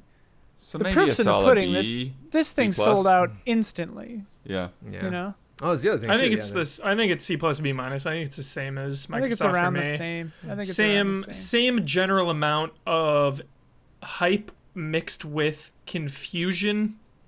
Just kind of Hard to know where to blame, Huber. It's hard to know. yeah. But I like the confusion Yes, for of both. course. Like Sure. you feed it. It feeds a certain. No, but I'm serious. It feeds a certain kind of excited Mystery. energy. Yeah. Yeah, the mystery of everything. Like being like, what? How does that work? What are you talking about? Smart delivery? What? Like, it's part of it, and I love it. Look how many replies we got to that tweet. Like, yeah, they're all asking you what the Seriously. hell you're talking about. Yeah, what the hell Wow. this thing Ian, is? The Yeah, engagement. dude, when I was like bouncing around Xboxes and it was like smart delivering, I was just like, yeah, okay, Yeah, okay, this all is right. what it is. But that's what you want. You Yeah. want there to be like 2 or 3 things where you're like, I don't want that. I don't need it. What are you talking about? And then like the second you use it, you're like, shit, yeah, like quick tip cards or whatever the hell this thing is. Blades or whatever. Yeah. Oh, well, that's the old thing. But Well, in here we, PlayStation 5, you they know, got the cards. moving on to the hardware. What is this weird, big, clunky, standard or flat? What do we do? I don't like it. I don't like how Including it the looks. UI and the DualSense and everything. I think it kind of Yeah, balances that's the itself thing. out. It's this you know? weird balance back and forth Yeah. between like the things that they're doing to push the generation as a new generation. Like I really appreciate a lot more. Whereas the physical form factor and stuff, like I feel like there's some things to be desired there. I can't really give a it's- final score too until I have You it. haven't played. You haven't used. Yeah, I the haven't even controller. touched it. I haven't even Yeah. Like- touched the thing. That's your own fault. The labias score points for me, but the controller is pretty fun. I really Yeah. liked it. I mean, full disclosure, the only thing I've played on the PS5 so far is Astro's Playroom and just like one chunk of it. But I do like the UI, and like watch our launch report for the PS5. I was astonished by how many, like how deep down you can drill into accessibility settings, notification settings, the online like solo mode stuff, like so all of that in addition to the controller and how customizable it is. Like the quick bar on the bottom, you can add and remove icons. It's like a phone, you know. And like global settings for invert for you freakazoids is really When it's an I- interesting thing. It's interesting and cool and feels new. And like the built-in spoiler warning thing, Huber, like I you love can set it. that. You can Yes. set it to have whatever the developers think is a spoiler, or Yes. just anything past where you are in a game. It won't show you, It's or it'll amazing. warn you. And like that stuff's cool as hell. And like Mm-hmm. the tooltip things, the like spoiler free, like how do you beat this boss thing? It's really neat. So B? yeah, the thing is huge and crazy and weird, but that controller is sick and all those things are cool. So yeah, it has the edge on the Xbox for me for sure. And one of the most important A things for me minus is maybe. noise. And it's quiet as a mouse. You guys say? Louder than the Series The X. Series X is silent, whereas the PlayStation 5 it shakes a little bit, just a little bit. It hustles. Dude, the Series X. I can hear it. It's nice. It's like, you ready to play Spider-Man? Look yeah, at it. let's do Sound. Does the PlayStation 5 light up in a dark room when it's on?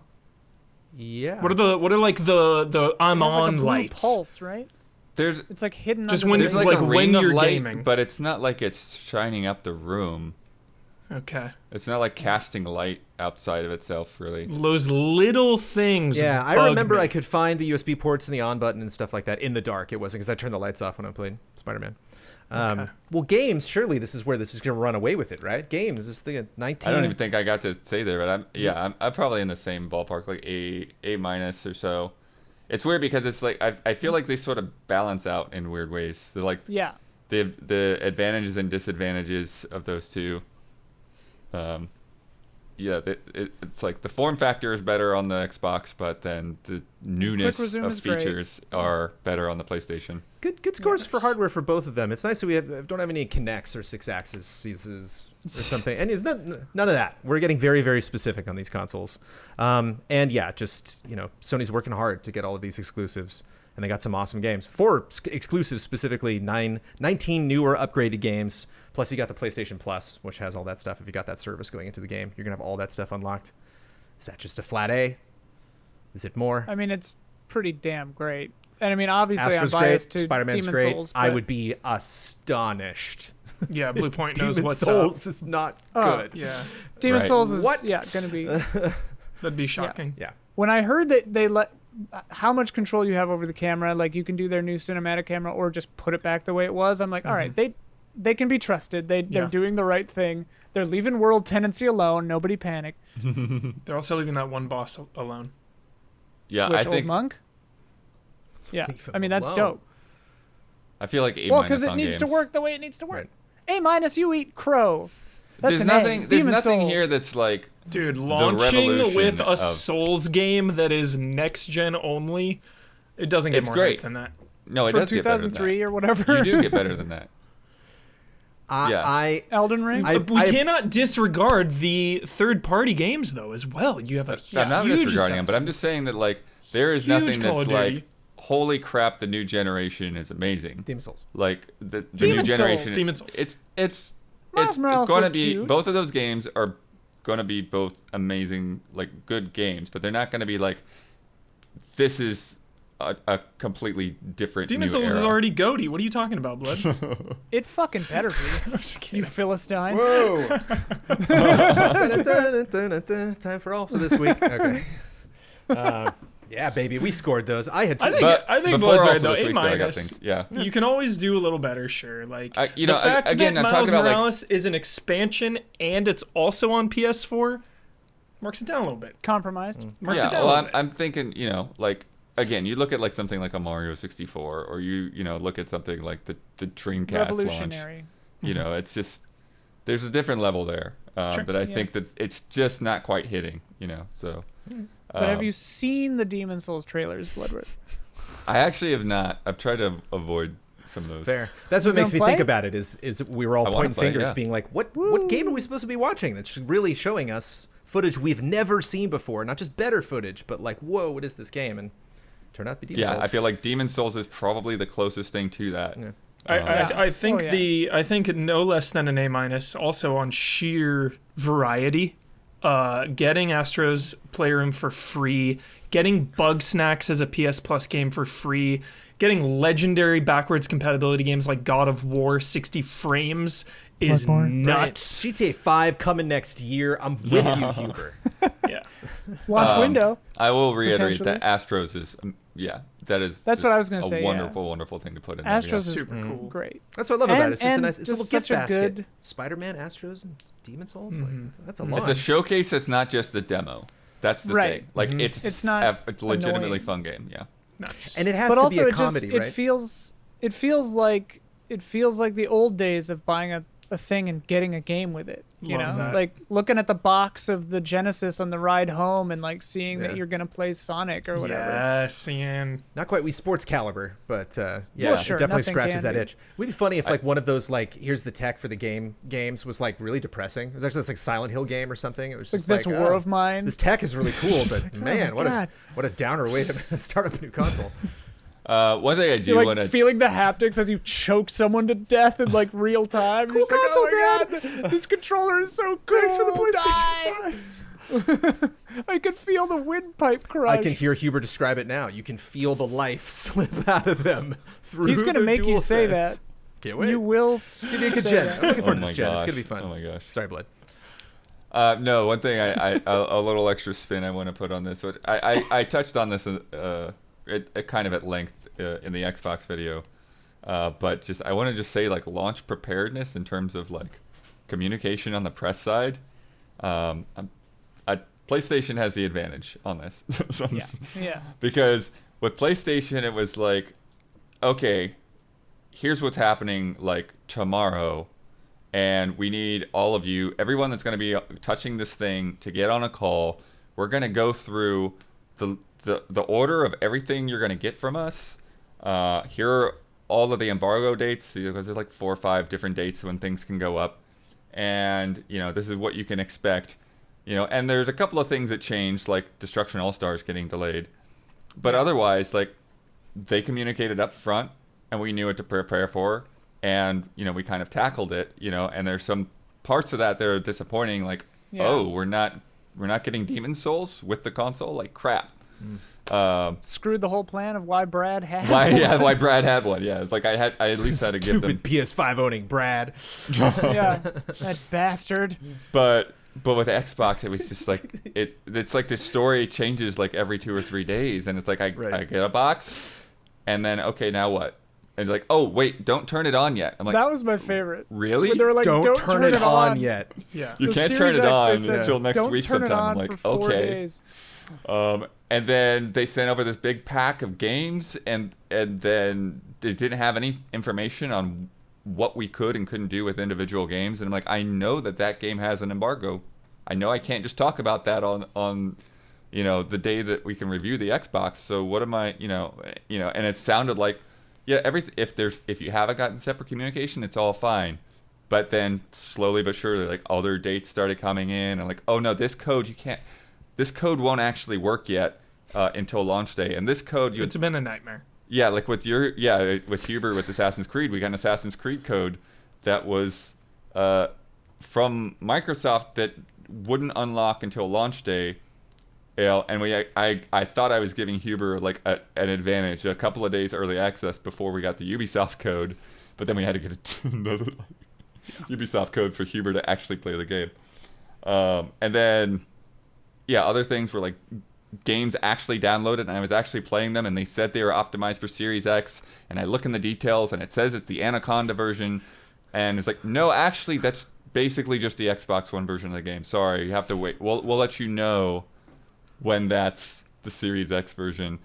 And so just like burning a lot of time, and like, Huber went home. Like, he came in to capture all day, and then he went home because like, oh, we've got to figure this out because the game's not working yet. So it's been a little bit of a mess, and it's like I don't blame the people that I'm working with, because like they're doing their best to answer all my questions, but they didn't have the information that they needed. Consider it. So, yeah.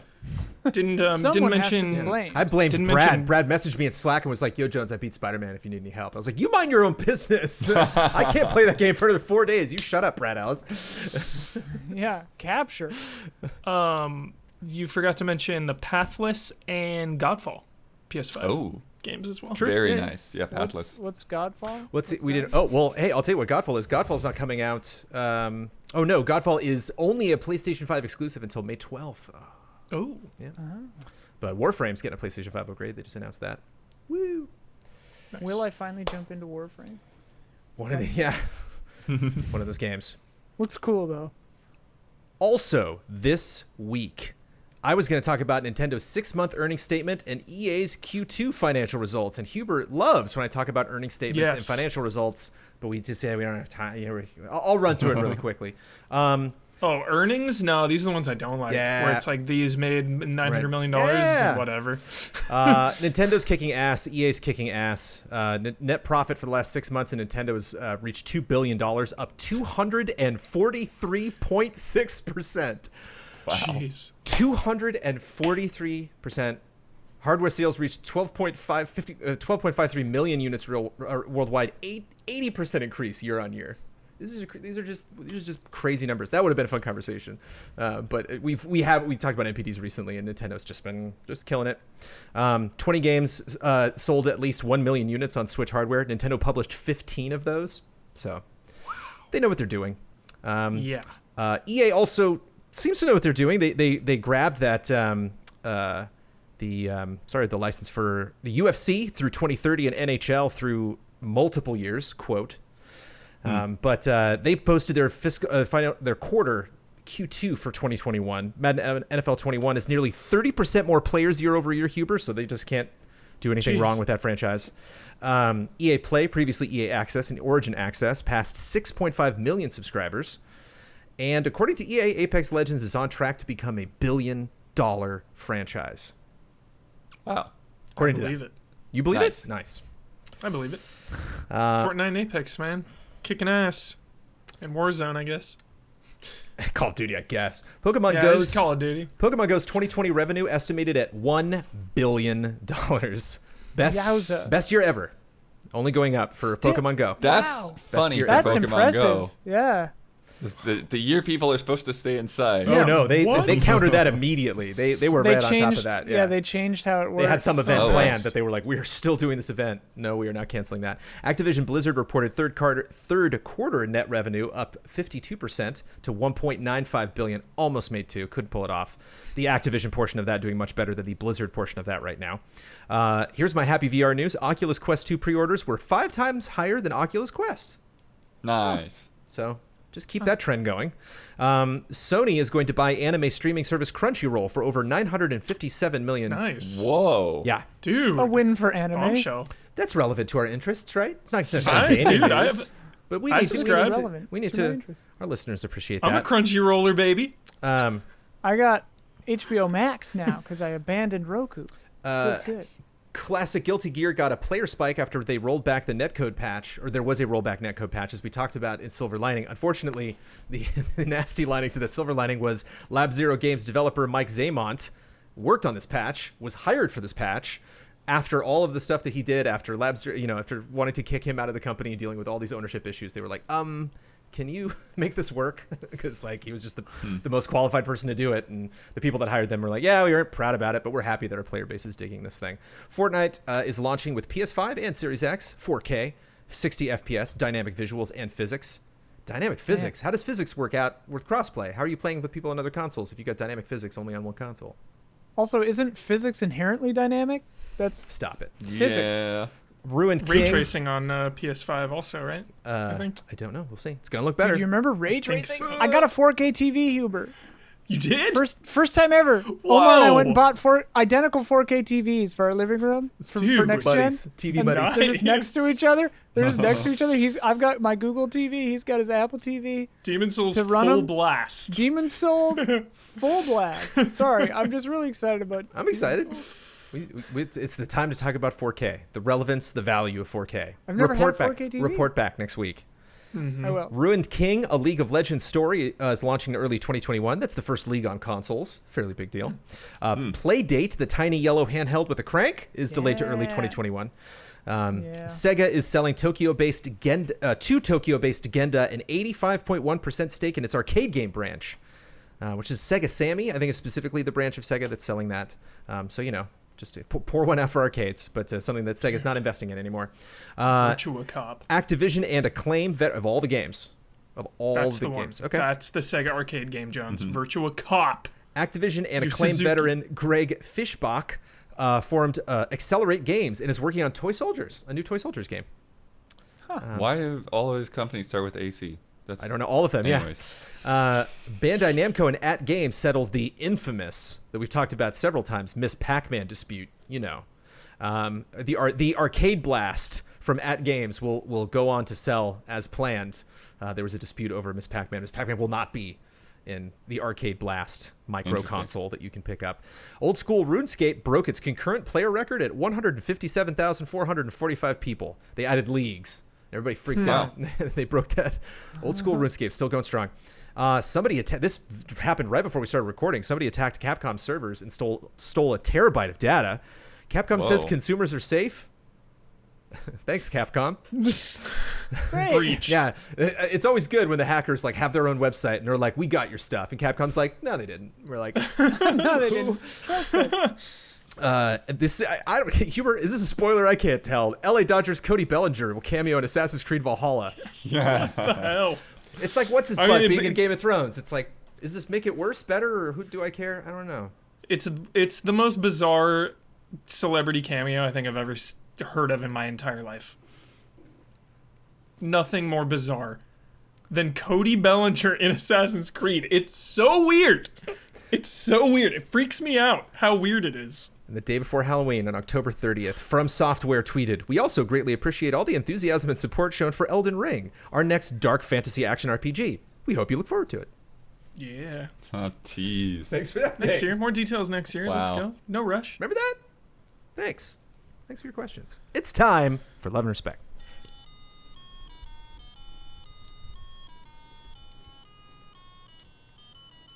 Love and respect.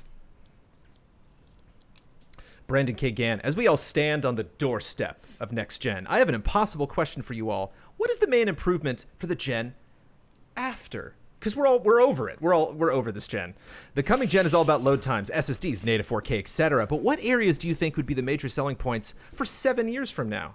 Do we think it's going to be 7 years? That's another question. I know a completely ridiculous question, but a fun exercise to ponder. File size, storage space, more SKUs, something else entirely? What's next? The PlayStation 6 advertising campaign begins right now.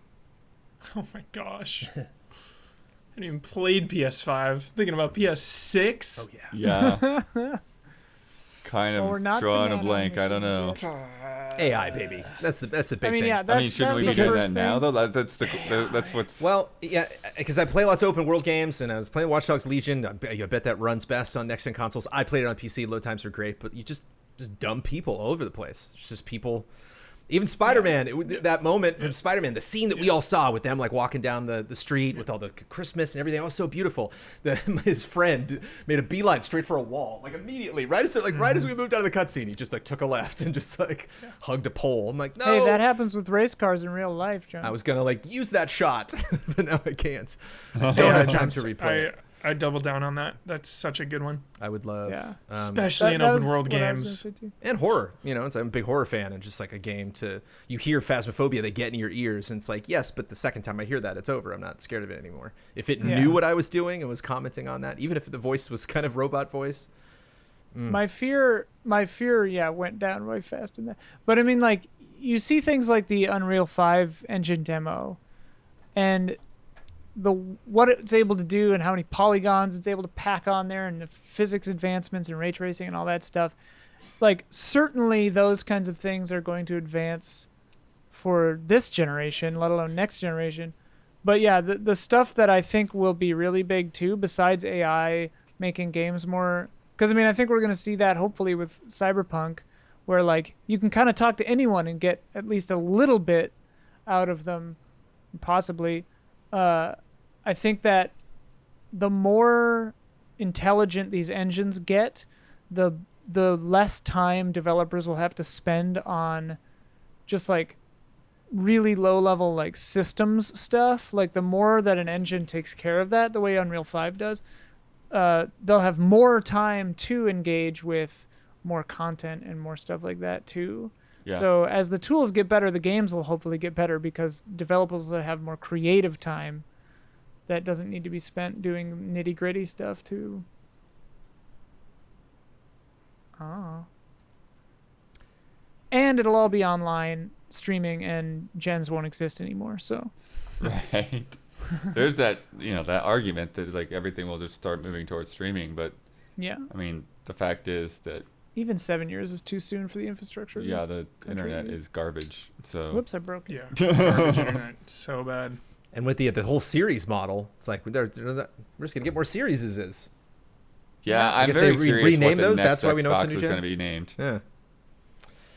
It'll be something with an S or an X in it.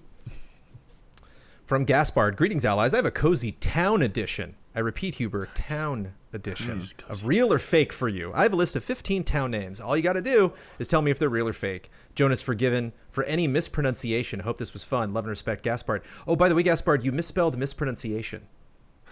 Oh, damn. It's cool. It happens. You know when you try to do something correctly and you do it the wrong way.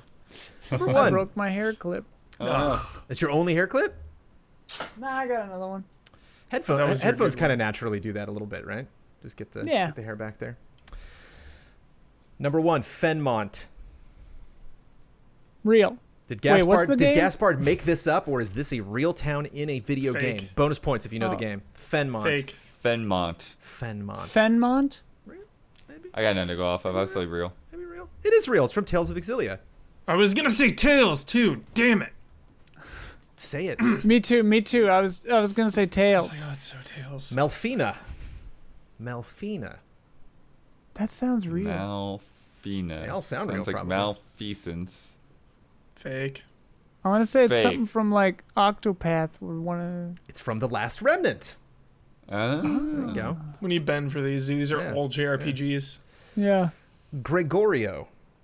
Fake. Gregorio. It's an easy one to fake. Yeah. It is fake. How the heck could you know? just feels fake. It's felt fake, man. Orbis.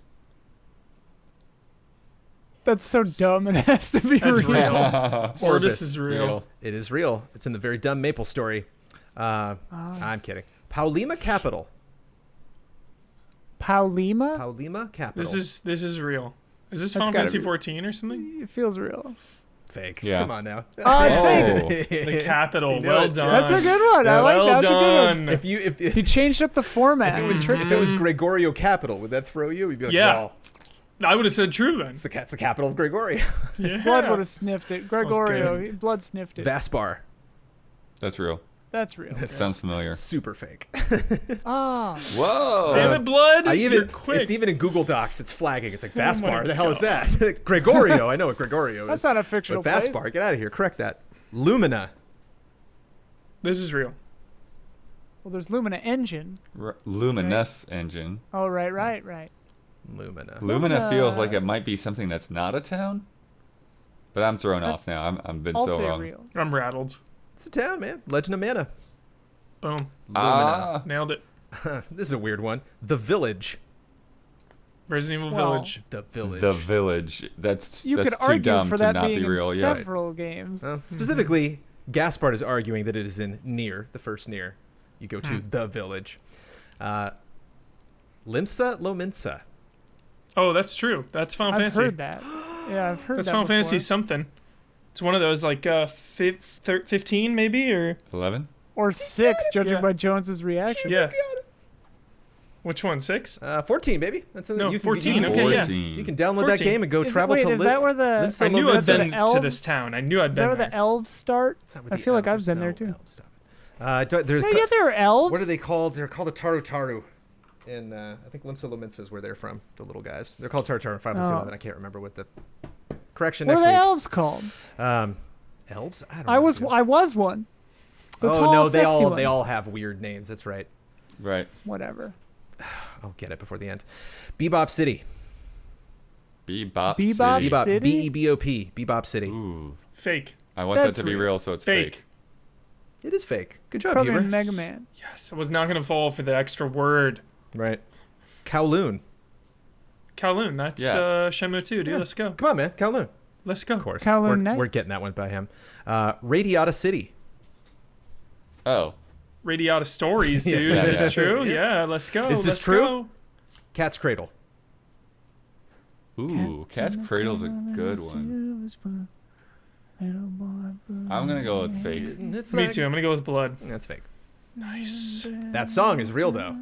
That Ian's singing. It's a good song. He's not making that song up right now. What the hell are the little... and finally, Le Havre. Or Le Oh, Havre. that's real. Leanne This has LaHavre. got to be real. Shadow Hearts Covenant. Nice. Ooh. Le Havre? Le Havre, Don't maybe? skip. Yeah. It's official. Lee Haver. It's like something in the UK. It's just like lever. Lava. Lever. From Andy Locken, something real dumb I've been thinking about lately. Which generation is the Switch? The GameCube was in the PS2 Xbox generation. The Wii was in the PS3 360 generation, which means that the Wii U was in the PS4 Xbox One generation. So does that mean that next gen actually started 3 years ago with the Switch? Also, is this even worth caring about? I think the Basically. Switch though had as a major head start, so they're in their own. They're on their own timeline. I think the real answer is Nintendo finally stopped playing the game Yeah. and started winning their own game. Right. Yeah. They stopped. Yeah. They stopped. They're not in the game. They're not in the same race. They're in their own race, and they're destroying it. Yes. Like they don't. Yes. They're not part of the console wars. They're part of the Nintendo. Just does Nintendo. They exist outside of it. Ian, But it's like 6.5, I guess, or 7.5. that is If this is 8. that's a fascinating incorrect take. Oh. Just kidding. I looked this up. I did a Cup of Jones on it, so I just looked this up. According to Wikipedia, which we, is law, especially in the gaming space. If you're not writing a college term paper, it's the law. It's last gen. The Switch, that's last gen. The Wii U and the Switch are apparently the same gen. The Switch is That's Okay. weird. the Switch is their handheld console, man. I don't know. That's what according to Wikipedia. There is no answer to don't- that. It doesn't matter. They play to the beat of their own drummer. Exactly. Yeah. If there's anybody in this industry that proves nothing matters, it's Nintendo. Yeah. In terms of like the rules you need to play to do anything. John Santoro, with next gen arriving next week, I wanted to know what are some of your favorite launch titles from prior generations? Are there any games in particular you remember playing on day one with your new console and just having nothing but good vibes? As always, love and respect. To wrap up, love and respect. We've talked about launch lineups a lot. Just those Yeah, games. consult though. our recent tier maker. But, Right. but that's the During thing. our It's not marathon stream. because of sales. Not kind of what really resonated with you. Like what were Can those I- memories that you have? Can I bend it a little bit and say the No. game that I bought with my new console? Okay. It was a No. launch game for me. No. No. That's not weird. Not even Blood likes it. Because like Dead Rising came out like weeks later or something, dude. It was Right. close. Well, I man. mean, it's like with Smash Brothers Melee, which I Just tend give to me argue Dead for. It's Rising. like that was Launch like a week window. or two later, but Dead Rising was so future, man. It was the future. It was nuts. It was just next gen, in my face, HD visuals. I'm saying Dead Rising. You're not stopping me.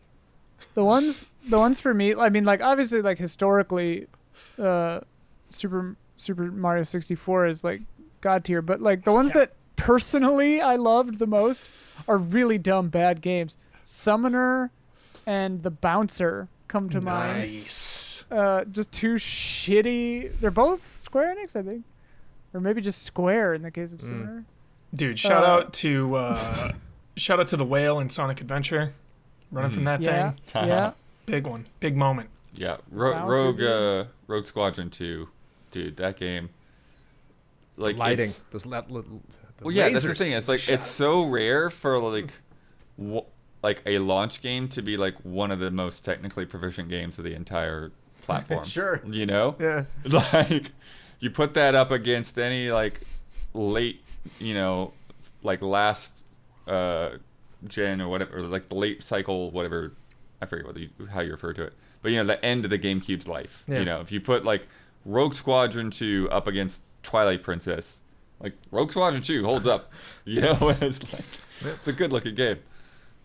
Even today. That is something that's kind of interesting that doesn't happen as often in video games as it has in movies, where it's like Jurassic Park still looks basically amazing, and it was like one of the first uses of CG because they had to just take the time to make it look amazing. Yeah. Yeah. Because it was the first time and they didn't know what they were doing, so they just had to do it right, That doesn't happen as often in console gaming, where it's like, we're inventing this tech as we did it, so we got it super right because we were really careful. Like, yeah, it's rare. Jurassic Park's Dead fascinating Rising because came there's some out- shots that don't look good at all anymore, and some Some shots that do still not hold up. done. Like Yeah. the T-Rex sequence largely is just like The T-Rex finished. sequence. Cut print yep. ship. The gamma's a little weird on some of the Brachiosauruses. The, and the like first wide the first shots. dino you see looks very bad. Yeah, It's a yeah, bummer. yeah. That scene's kind of ruined. But that T-Rex dude. Ugh. Huber? Dead Rising came out Stop like it. 8 months later. 8 months, dude. 8 months Too is not long. launch That ain't no window, yeah. dude. That ain't no launch window. How about You're fired. 5 months? You're done. Can we do 5? Months? Gonna get 5 months. 5 now, months 5 later? months. You're talking about Do it the 5 other way weeks. around. Resident Evil Look at remake the- on GameCube, man. 5 months later. That's not a launch game. Damn it. You're done. Why? Because it is All right, time for bets. Oh! no. Turok. Turok is my final answer. Turok Dinosaur we did it. Hunter. We nailed it. So far Nowhere from near a launch game. nowhere near his final answer either. I give up. That's it. It's time for bets. Next week's bet. The PlayStation 5 launches in 1 week on November 12th, as we have discussed. Right now, the DualSense wireless controller is number 5 on Amazon's best-selling video game list. That was when I checked the podcast. It was number 6 earlier today. Let me triple check that it's still number 5. It is. It's number 5. That is, if you want to know, go to Amazon bestsellers and then click video games. That list. Number 5 right now. Where will it be at the launch of the PlayStation 5? Ian Hink. 8th. Okay. Michael Huber. 7. Oh. Up here. Yep. 7. Daniel Bloodworth. Oh, you got a problem. I'm also 8. Oh, no, it's not a problem. Uh-oh. It's not a problem if you win, because I'm lower than that. I'm 4. Yeah. Okay. Dude, going I'm skeptical. There's so many games. I am coming out skeptical next too. week. I wanted the low. That's Yeah. the only reason. Only reason I bet that. I don't think it'll be 4, but in case lightning strikes, we It's gonna be win. Demon Souls, baby. Last week's bet. I visited Twitch on Halloween night at 7 p.m. when we regularly record this podcast, and I checked how many people, how many channels, not how many views it was getting, but how many different people were streaming the Dark Pictures anthology Little This Hope. ridiculous bet. Little Hope. Oh, Yeah. we Do Do you remember when you did that thing, Ian? That was Hey, the best. that ever, was your dude. fault. The best. What a jolly time. Daniel Bloodworth bet You got 220. me hyped up. Michael Huber bet 345. Michael Damiani bet 50, and I bet 222. 222 different people. 222 different people. I did do a hard bet. I don't have a hard number for you because I assure you it was under 100. It was not. It was less than before. People beat it on Friday. They did not come back to it. Some of those bigger channels had a lot of people watching, but just the actual individual channels, it dipped. Damiani won that bet with 50. Definitely far from myself or Bloodworth, who were eerily close. Which brings us sadly to Jovial Penguins 16.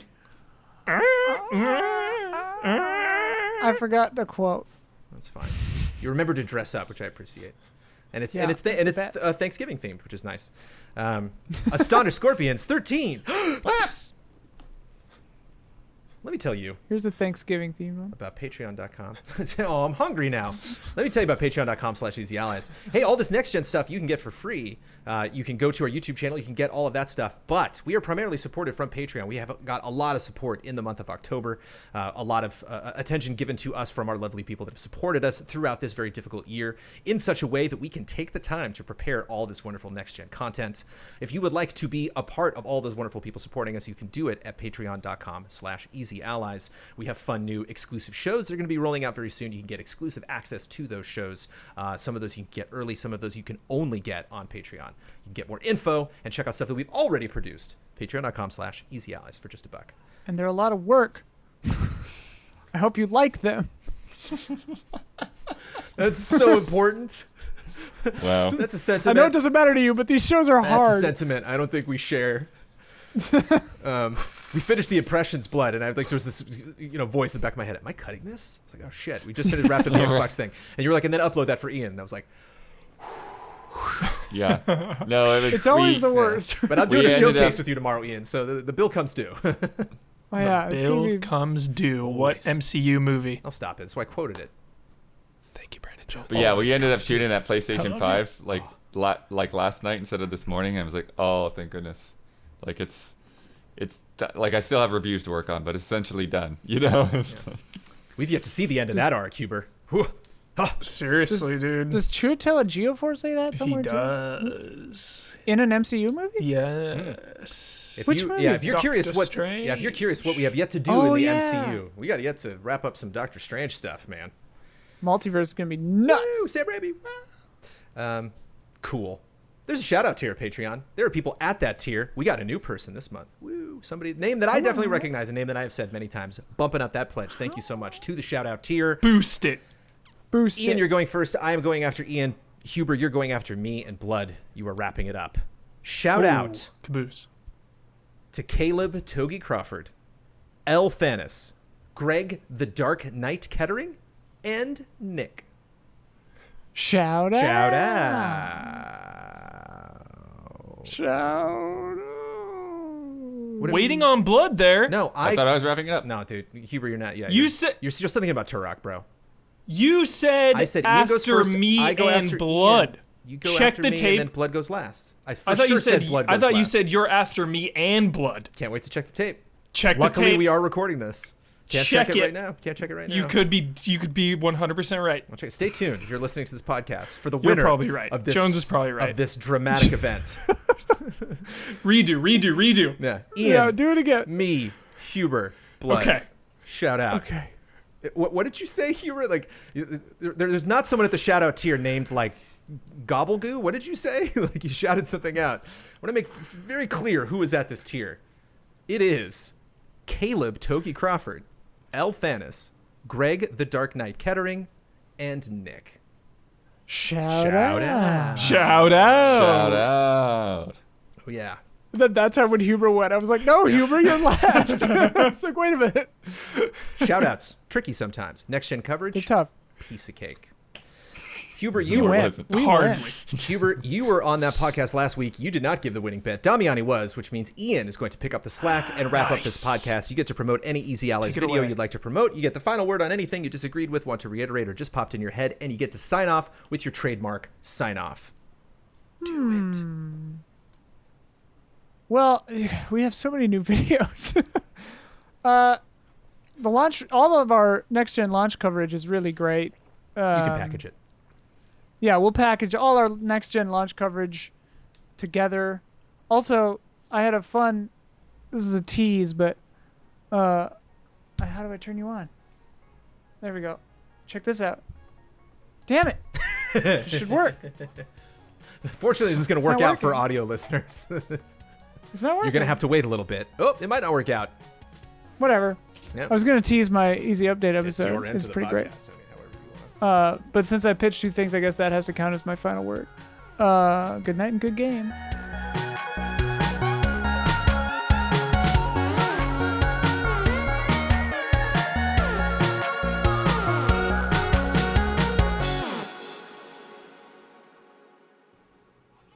There it goes.